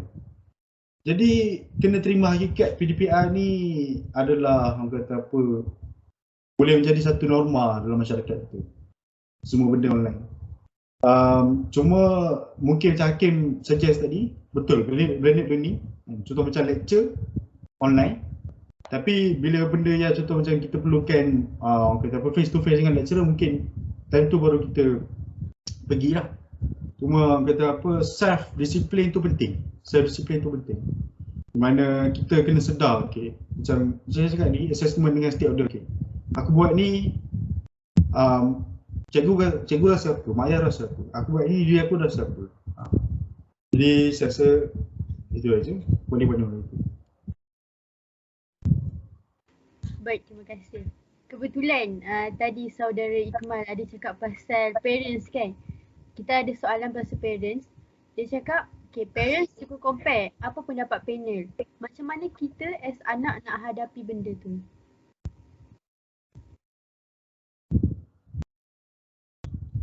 Berkaitan dengan parents suka compare. Pendapat saya, parent ni dia bukan suka compare. Dia selaku mak ayah, mereka mengharapkan yang terbaik untuk anak-anak. Saya tak ada anak lagi, single lagi. Jauh lagi nak ada anak apa semua ni kan. Jadi tapi bila semakin saya dewasa, saya orang kata apa, menyelusuri lah perjalanan hidup ni. Saya sedar yang mak ayah semua mak ayah dia mahukan yang terbaik untuk anak. Compare ni sebab compare ni dia adalah untuk kita assess diri kita ni ada di mana, untuk kita check balik. Okay, contoh macam betul ada orang yang dapat pressure sebab kena compare dengan contoh anak jiran ataupun dengan classmate apa semua, tapi orang kata apa, mereka bukannya bermaksud benda tu secara negatif. Itu adalah secara positif, di mana dia nak tengok di mana. Okey, kalau contoh kan, saya main ML, main PUBG, main game Valo apa semua kan, main Valorant siang malam contohnya, tengok drama tanpa tengok dunia.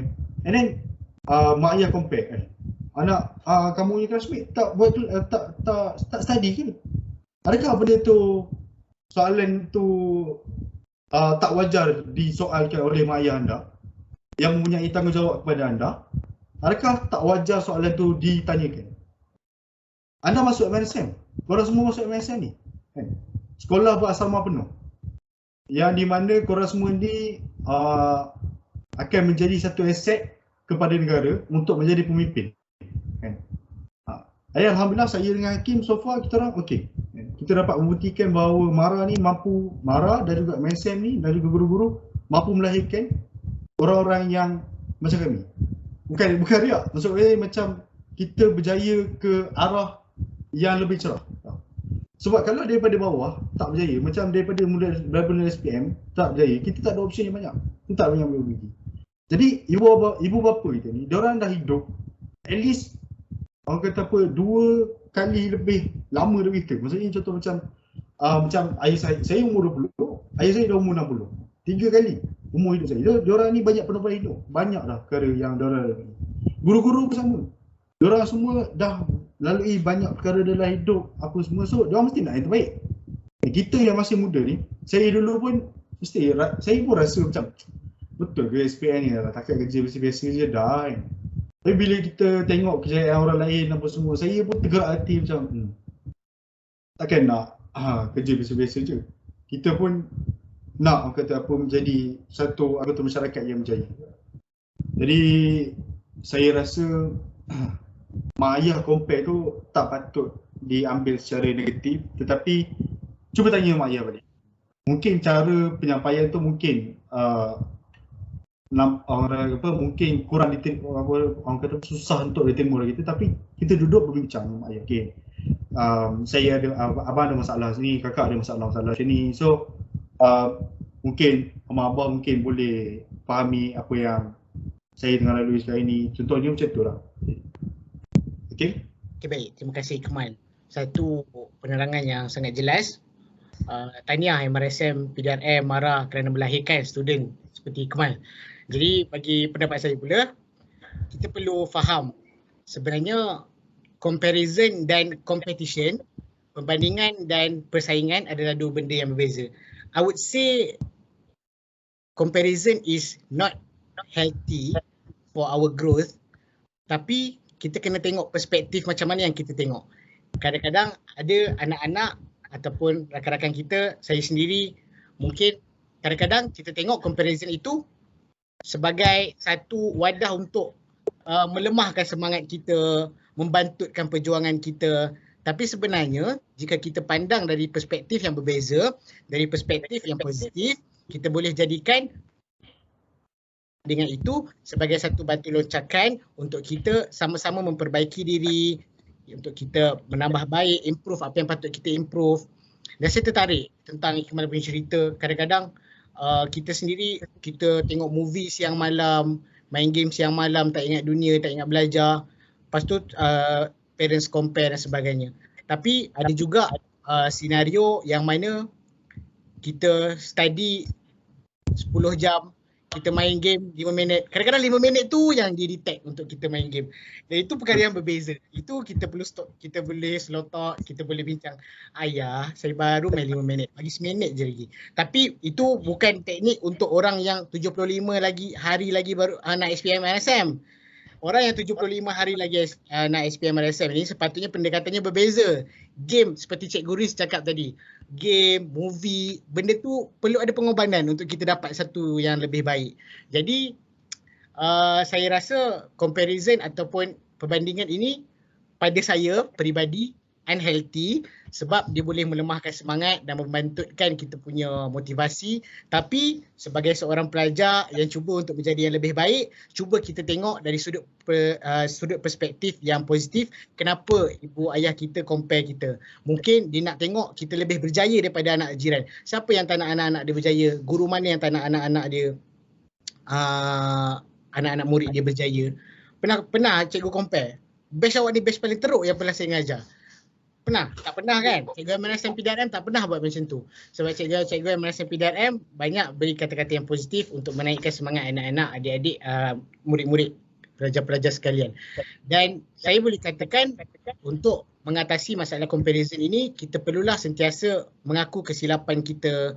Kita perlulah sentiasa bersedia untuk menerima teguran, nasihat, komen, baik positif maupun negatif.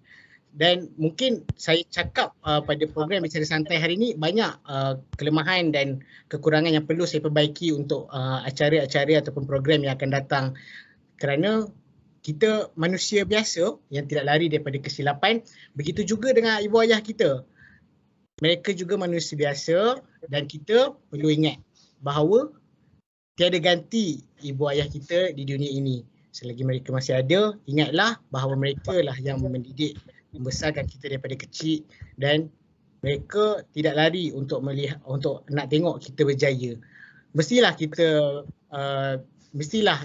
okey, kita sebagai pelajar kita nak bersaing kan dengan kawan-kawan kelas kita kan. Kita nak jadi top student, kita nak jadi top leader.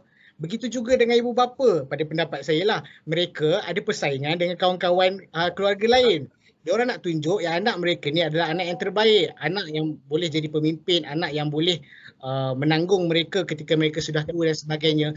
Jadi akhir kata ambil perbandingan ataupun comparison itu dari sudut yang positif dan mudah-mudahan comparison itulah yang menjadikan kita sebagai insan yang lebih baik dan kita dengan improvement yang kita telah lakukan, mudah-mudahan comparison itu ataupun perbandingan itu tidak lagi akan dikeluarkan oleh mulut ibu bapa kita, insya-Allah. InsyaAllah. Terima kasih atas pencerahan. Betul, saya rasa memang kebanyakan student memang pernah mengalami benda-benda macam tu. Okay, jadi saya rasa kita akan bergerak ke soalan yang terakhir. Soalannya ialah, boleh ceritakan sikit tak macam mana betul-betulnya perjalanan lepas SPM? Macam Iqmal, macam mana boleh flow study overseas? And macam Hakim pula, macam mana boleh confirm nak ambil course tu? Okay, kan?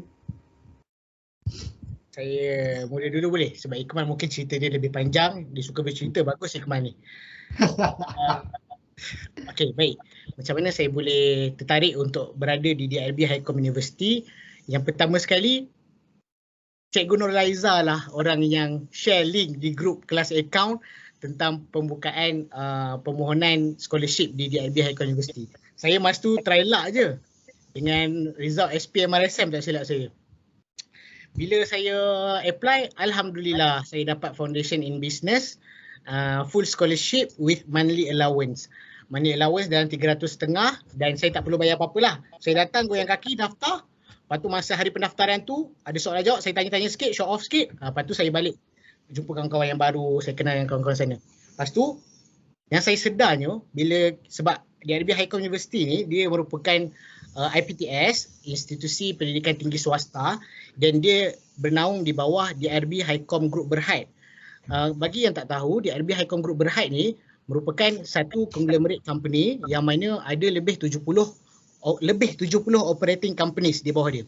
Atau dalam erti kata lain, subsidiaries companies atau anak-anak syarikat. Apa contoh anak-anak syarikat DRB Highcom University? Bank Muamalat contohlah untuk saya yang lebih kepada banking and finance ni. Apa lagi? Kita ada Proton dan sebagainya dan lebih 70 operating companies ataupun subsidiaries companies di bawah DRB Highcom Group Berhad. Dan setakat 2021 lebih kurang 60,000 orang pekerja yang telah diberikan peluang bekerja dengan DRB Highcom Berhad. Dan saya percaya bahawa jika saya menceburkan diri, melibatkan diri, masukkan diri saya sendiri dalam komuniti DRB Highcom Group Berhad, InsyaAllah dalam masa yang akan datang, jika saya menjadi salah seorang yang berani untuk merebut peluang, saya akan terus bekerja di bawah DRB Highcom Group Berhad. Dan Alhamdulillah, saya ketika ke bachelor, saya compete dengan lebih 70 orang yang dah shortlisted untuk peluang scholarship with monthly allowance oleh DRB Highcom Group Berhad. Nama dia DASP. DASP tu apa? DRB Highcom Apprentice Scholarship Program. Apa itu DASP? Orang yang masuk dalam DASP ni dapat peluang scholarship ni akan ditanggung penuh pengajian, akan diberi monthly allowance dan akan ada bonding 5 tahun bersama DRB Highcom Group Berhad. Dan saya rasa dalam keadaan negara yang mencabar ni, dari segi ekonomi, pekerjaannya dan sebagainya, saya rasa lebih baik jika saya melalui saluran ini dan saya akan secure job opportunity pada masa akan datang. Dan saya yakin di IPTS jumlah pelajarnya lebih sedikit berbanding IPTA ataupun universiti-universiti yang besar yang lain.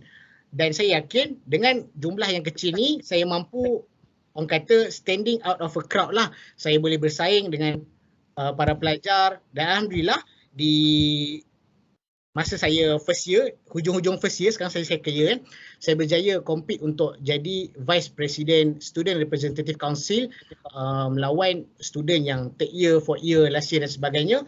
Dan peluang-peluang ini perlulah kita rebut. Saya cakap ni bukan untuk membangga diri, tapi saya ingin bagi motivasi, pesanan kepada adik-adik untuk sentiasa berebut peluang. Contoh di MRSM PDRM, rebutlah peluang yang ada. Meskipun online, rebutlah peluang yang ada. Anjurkan program-program yang sebegini rupa untuk memastikan program-program aktiviti co-curriculum di MRSM PDRM walaupun di kala pandemik sentiasa berjalan. Dan aktiviti-aktiviti seperti inilah, dan saya percaya PRS melakukan satu perkara yang baik dengan menganjurkan program ini. Kerana program ini akan melatih diri kita dalam event management ataupun pengurusan majlis. Dan benda itulah yang sedikit sebanyak akan melatih kita punya soft skill ataupun kemahiran insaniah yang meliputi communication skill, leadership skill dan sebagainya, skill-skill yang lain yang perlu ada dalam diri setiap student dan mahasiswa dalam menghadapi alam-alam pekerjaan kita yang pada masa akan datang. Saya rasa saya telah ambil masa yang sangat panjang. Saya serahkan kepada Iqmal. Tafadhal.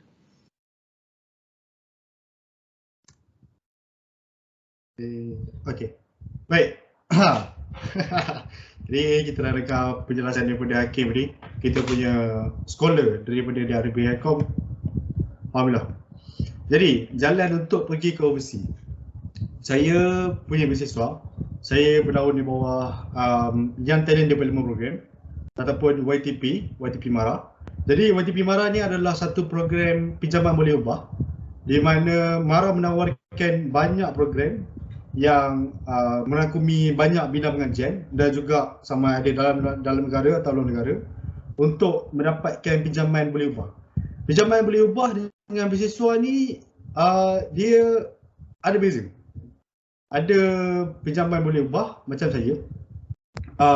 Saya dengan MARA, so macam saya cakap tadi, saya punya kos pengajian adalah 977,000.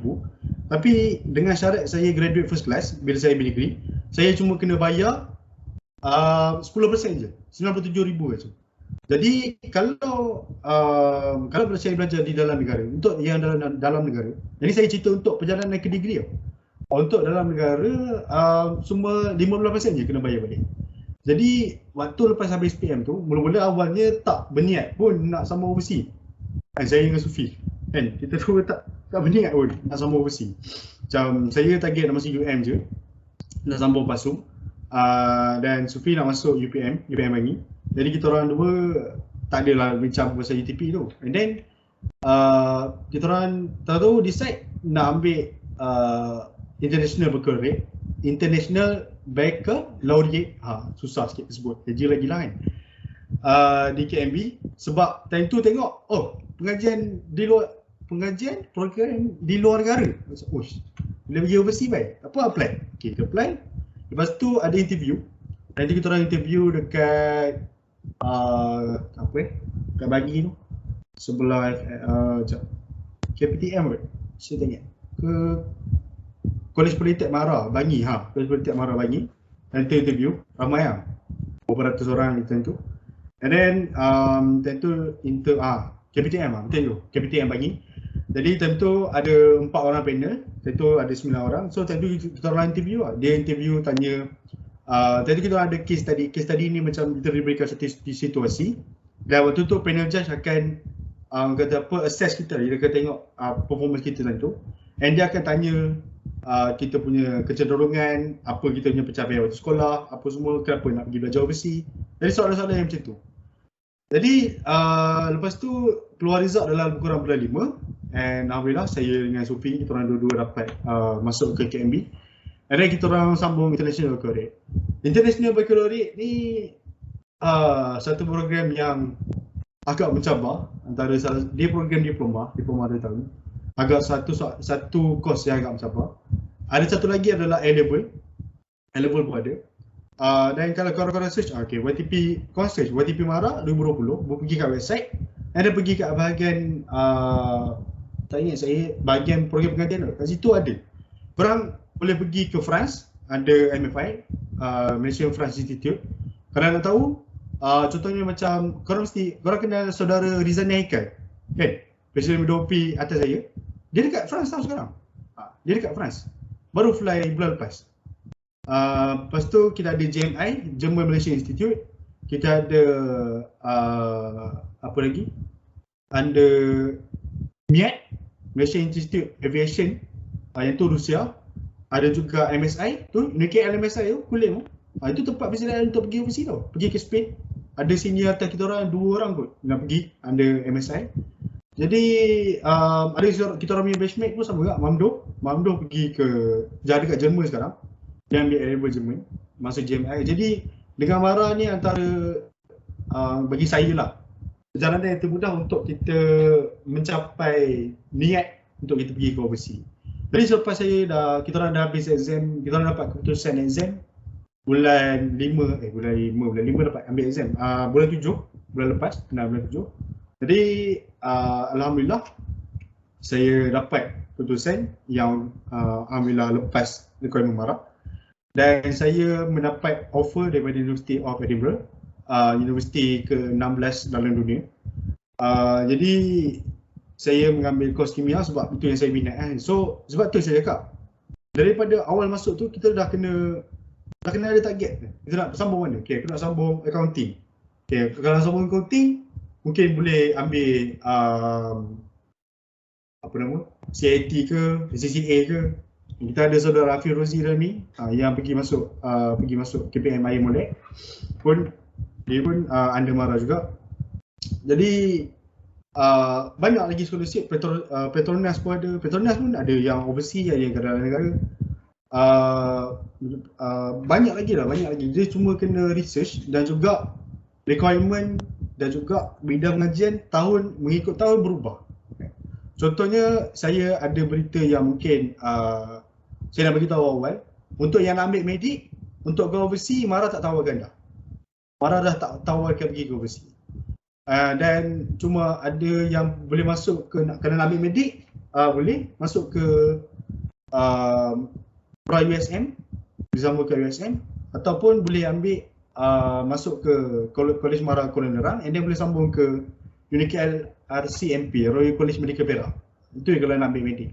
So ke overseas tak ada. Tapi subjek lain anda boleh tengok, anda boleh kaji. Yang kat SPM Malaysia sekarang pun korang boleh tengok. Okay. Ini bidang kajian yang kata apa, MARA ataupun bersama-sama penaja yang boleh tahu kan. Jadi kalau anda nak dapatkan nasihat mengenai macam apa yang perlu ada sebelum fly, apa skill yang saya perlu ada ataupun requirement yang perlu saya ada, boleh PM saya kat Insta apa semua. Nombor pun okey. Jadi saya rasa boleh guna itu.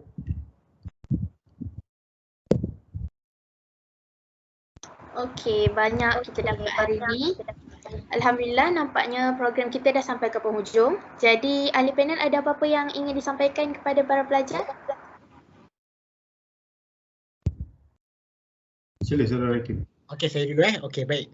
Ikmal bagus, ada banyak bagi peluang kat saya. Baik.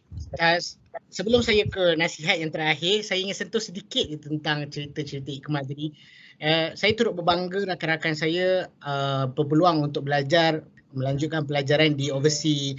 Ada yang ke Jerman, ada yang ke France, ada yang ke Saudi Arabia. Tak ada lah, tipu je. Dan ada beberapa negara yang lain. Tapi suka untuk saya ingatkan, lebih besar, kalau semakin besar impian kita, semakin besar cabaran dia. Jadi kita perlu siapkan diri kita lah. Kita perlu macam kau cakap, kita perlu set our path. Kita nak pergi mana? Nak pergi overseas ke? Or you want to stay local? It's up to you. Sebab dua-dua tu ada kebaikan. Overseas bagus, local pun tak adalah seteruk yang dibayangkan. Tapi ada kelebihan-kelebihan yang perlu kita terokai. Cuma kita perlu persiapkan diri kita lah dari sudut rohani, mental, jasmani, fizikal dan sebagai sudut-sudut yang lain lah. Baik, nasihat terakhir. Yang pertama sekali, terima kasih kepada PRS di bawah Unit Counselling MRSM PDRM sudi menjemput saya untuk berkongsi sedikit sebanyak ilmu dan pengalaman. Walaupun tak seberapa, harap-harap rakan-rakan pelajar ambil iktibar dan ambil yang mana baik, yang mana buruk tu tegur saya di Instagram ataupun di LinkedIn tiba. Okey, yang kedua, saya ingin ucapkan terima kasih kepada guru-guru MRSM PDRM. Saya banyak lihat ini Cikgu Riz, Cikgu Nurian ada, Cikgu Norma, Cikgu Azlina dan banyak lagi cikgu lain yang saya tak mampu nak sebut nama. Banyak sangat yang hadir sokong, bukan saja sokong saya dan Ikmal, tapi sokong adik-adik ataupun rakan-rakan pelajar dalam mengharungi Saki Baki beberapa bulan lagi untuk kita terus implement this PDPR supaya adik-adik semua kekal bersemangat dan seterusnya membanggakan guru-guru dan juga maktab rendah Sains Semara PDRM Kulim. Dan yang terakhir, saya ingin mengucapkan selamat maju jaya kepada rakan-rakan pelajar. Ada 110 lebih dalam 130 yang hadir pada program Bicara Santai kita pada hari ini. Saya yakin orang yang pandai ambil peluang ini adalah orang yang keterhadapan. Adik-adik ataupun rakan-rakan pelajar yang sudi menghadiri Bicara Santai yang tak seberapa daripada kami panel berdua. Moga-moga ada kebaikan yang anda boleh dapat dan ada perkara yang anda boleh berkongsi dengan rakan-rakan yang tidak hadir. Mungkin ada yang baru bangun tidur, ada yang tengah main game, malam tadi tidur lewat dan sebagainya. Tak apa, biarkan mereka dan pastikan kita kekal istiqomah dalam kita mencari ilmu dan sebagainya. Dan saya ingin tutup saya punya ucapan ataupun perkongsian pada pagi ini dengan satu hadis. Ala kullukum ra'i wa kullukum mas'ulun ar-ra'iyatihi. Maksud dia apa? setiap daripada kamu adalah pemimpin dan setiap daripada kamu akan dipertanggungjawabkan atas apa yang kamu pimpin. Jadi siapkan diri kita kerana kita semua adalah khalifah, kita semua adalah leader, siapkan diri kita. Yang paling saya selalu sebut dalam semua talk yang saya berikan ataupun yang saya sertai, soft skill, kemahiran insaniah, leadership skill, communication skill, our branding, our all benda apa yang paling penting yang termasuk dalam soft skill tu patut kita develop, dan MRSM PDRM lah pada saya adalah tempat terbaik untuk kita develop those skill, kerana saya dengan bangganya boleh katakan kejayaan saya pada hari ini bermula daripada MRSM PDRM dan dibantu di sekolah rendah dan sebagainya. Tapi MRSM PDRM adalah titik tolak saya kepada who I am today. Thank you so much. I'm sorry for any shortcoming. Semua yang baik daripada Allah dan kurang baik itu daripada diri saya sendiri. Terima kasih. Assalamualaikum warahmatullahi taala wabarakatuh. Baik. Ucapan yang boleh menitiskan air mata daripada Hakim. Sebab bila Hakim mention balik waktu-waktu belajar di MRSM dulu dengan guru-guru apa semua, teringat orang kata apa liku-liku yang berada dekat MRSM dulu. Saya pun rasa sebab saya terharu juga sebab tiba-tiba dapat DM kan. Kata Hakim, saya dengan Hakim dijemput untuk bagi talk. Saya terkejut juga kan. Tak apalah, saya rasa berbesar hati lah sebab orang kata apa, tempat 5 tahun saya menuntut mengaji, saya dapat memberikan lagi sumbangan, terutama kepada guru-guru serta rakan-rakan semua. Jadi tak ada apa saya nak tambah sangat, cuma seperti mana Hakim cakap tadi, saya tak adalah hadis, cuma kita ada tambah harap sikit lah, manjadah wajadah. Para siapa yang bersungguh, dia pasti akan mendapat hasil.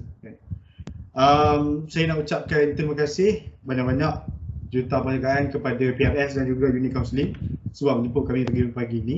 InsyaAllah kepada semua yang hadir dalam ini, saya mendoakan kita semua agar berjaya di dunia dan akhirat, terutamanya waktu kita dalam waktu yang sukar, waktu dalam pandemik COVID ini. Jadi kepada guru-guru semua, saya nak ucapkan terima kasih banyak-banyak sebab selalu menjaga kami sepanjang 5 tahun di sana di MRSM PDRM, dan juga seperti mana Hakim cakap tadi, tanpa mereka saya tak pasti saya berada di mana sekarang. Tanpa mereka yang orang kata apa tak pernah kenal erti pernah lelah dalam mendidik anak murid mereka, anda boleh lihat kepada kami berdua. InsyaAllah kami berdua diharapkan kami berdua dapat menjadi satu orang kata apa penambah semangat pada anda semua untuk berusaha, terutama yang 75 hari lagi SPM masa ni. 75 hari lagi tak lama dah, tak lama. Tinggallah kejap semua game-game tu, movie apa semua tak lama.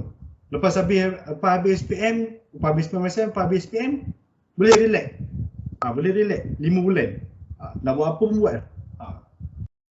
Jadi saya rasa itu saja. Saya ucapkan sekali lagi terima kasih kepada semua guru-guru serta pengetua MRSM PDRM, Walid Zamzuri. Jadi saya rasa itu saja. Boleh itu. Alhamdulillah, terima kasih kepada ahli panel yang memberikan ucapan yang sangat, orang kata cakap boleh memberi semangat kepada para pelajar. Jadi sebelum kita mengakhiri program, saya nak berjemput Encik Zamzuri bin Mak Nur, Tuan Pengetua MRSM PDRM untuk memberikan sepatah dua kata kepada program kita pada pagi ini. Silakan Tuan Pengetua. Okey. Waalaikumsalam warahmatullahi wabarakatuh. Terima kasih moderator kita Nazlin Desaira. Kami minta maaf Walid terpaksa kena pakai ni pasal Walid dekat luar. Walid berada di luar, so kena pakai ni, takut kena nanti kan kena saman. Boleh dengar kan? Okey, alhamdulillah. Walid ingin ucapkan tahniah dulu terlebih dahulu kepada pembimbing rakan sebaya kita kan, kerana dapat menjalankan satu program yang bagi Walid satu amat yang baik, kerana Walid daripada pukul 9 tadi Walid dah masuk sampai sekarang. Memang Walid ikuti sehingga kan Walid dalam Walid sebenarnya ada appointment juga dengan doktor tadi, walaupun gigi pun Walid pasang juga. Doktor gigi pun Dia tengok Ikmah, dia tengok Ikmah, dia tengok Hakim. Dia tengok aja dia punya ni. Pasal dia kata, minta maaf, kata Walid kata minta maaf doktor, saya ada program ni. Oh, dia kata ni siapa ni? Ini bekas pelajar MSN PDRM. Bangga Walid. Ni kita buat program. Walid bercerita masa tu, Walid kita buat program bersama dengan Asara. Dua-dua pelajar ni adalah pelajar yang terbaik daripada MSN PDRM dulu 2018. So tahniah dan Walid ucapkan dan tahniah kepada Sazli Sazira kerana berjaya menguruskan kita punya program ini selama memang jangka pukul 9 sampai 10.40. Sekarang 10.30, sekarang 10.50. So satu program yang amat baik, satu program yang bagi Walid memberi banyak. Walid sebenarnya minta maaf Walid ada catat apa yang diberikan oleh saudara Hakim Roslan kita dan juga Ikmah Hakimi. Terima kasih banyak-banyak Walid ucapkan. Perkongsian yang baik rasa, satu perkongsian yang betul kata Ikmah tadi, siapa yang ada hari ni, kalau dia betul-betul dah ambil, memang dia akan tip-top. Pasal banyak tip-tip yang telah diberikan. Dengar tak Dengar kan? Banyak tip-tip yang diberikan oleh Hakim memang sebagai bagi Walid dah, dan Walid ucapkan juga terima kasih kepada kita punya penasihat kita, Cikgu Hamidah, Cikgu Nurul, dan juga kepada cikgu-cikgu yang masuk hari ni. Memang ramai cikgu masuk hari ni nak mendengar. Inilah hasil bagi Walid, inilah hasil pelajar-pelajar yang telah kita didik. Dan memang Walid bangga dengan Hakim, Walid bangga dengan Ikmal. Pasal Walid masuk tahun 2018 masuk, dan orang yang masa tu Walid ingat lagi Hakim menjadi MC untuk Hari Guru, ingat kata Walid. Lalu ingat apa kata-kata Hakim, memang saya ingat sampai sekarang saya ingat. So begitu juga dengan Ikmal yang memang masa tu presiden Badan Wakil Pelajar kan, memang orang yang hebat. So memang bagi Walid MSN PDRM berjaya memang masa banggalah terhadap apa yang Ikmah, dan memang perkongsian yang diberikan tu Walid macam bukan Walid, memang salute lah untuk Ikmal dan juga Hakim. Memang macam kalau kita tengok macam moderator kita macam kita punya ahli panel kita ni memang sangat-sangat profesional. Memberi tip-tip yang baik, dan tahniah dan Walid ya Rab, Ikmal teruskan berjaya, dan ingatlah kami di sini bila berada di Scotland nanti. Begitu juga Hakim, selamat jaya, dan teruskanlah yang 4.0, dan cerita mengenai cerita yang ahli pelajar bukan nama sebenar tu akan memberi kesan kepada pelajar-pelajar kita.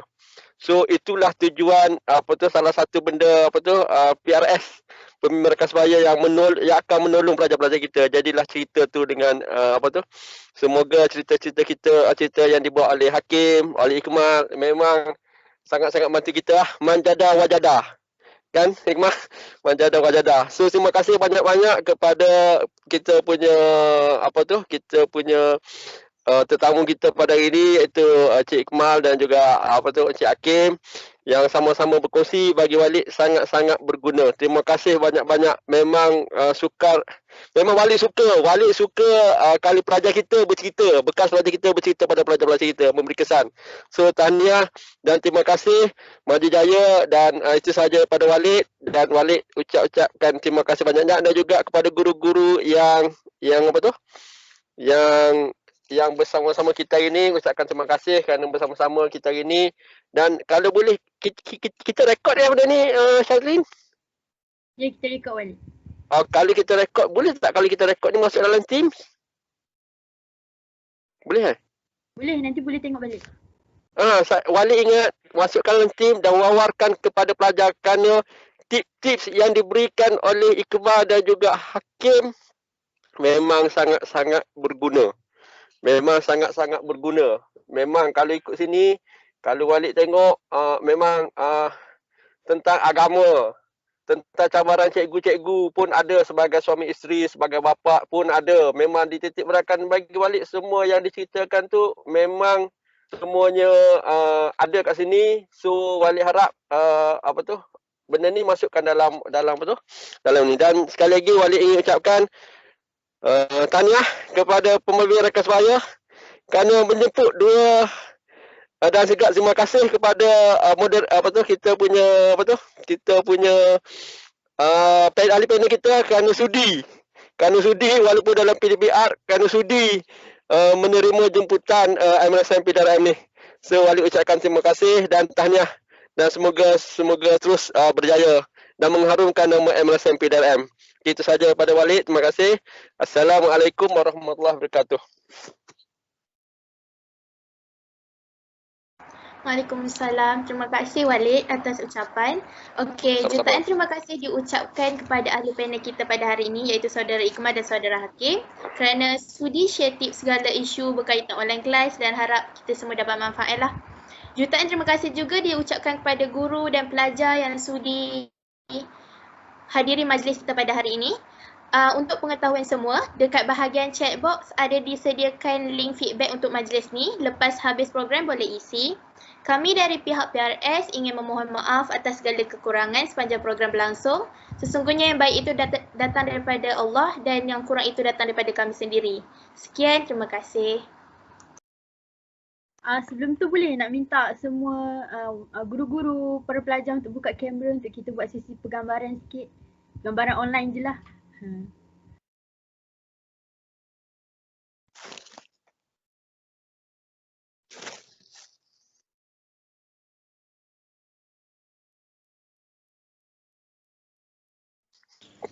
Boleh on kamera siapa yang ada lagi ni? Ya, banyak lagi. Ada 10 lagi ada. Sebab kata bicara santai ni saya pakai baju MU. Tak, memang santai lah ni. Memang santai lah.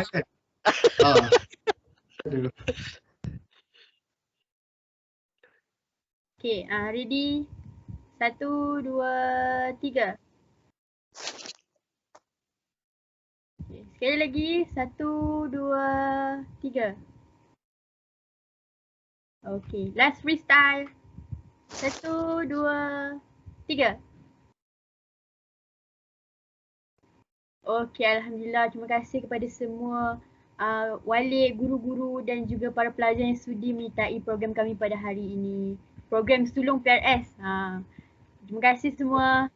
Harap semua PRS. Program kami. Terima kasih. Okay, terima kasih. Tahniah semua. Terima kasih Ikmal. Terima kasih Hakim. Banyak-banyak terima kasih banyak-banyak pada kamu tua ni. Teruskan. Terima kasih balik cikgu-cikgu. Terima kasih Cikgu Hamidah dan Cikgu Nurul kerana berjaya mendidik pelajar-pelajar kita jadi macam ni. Sama-sama. Terima kasih Hakim, terima kasih Ikmal. Sama-sama yo. Okey. Balik dah nak balik lah. Balik tunggu sampai dalam kereta. Nak singgah para program habis. Memang balik tak nak tinggalkan program ni pasal sangat-sangat menarik. Sangat-sangat menarik. Sebab tu balik.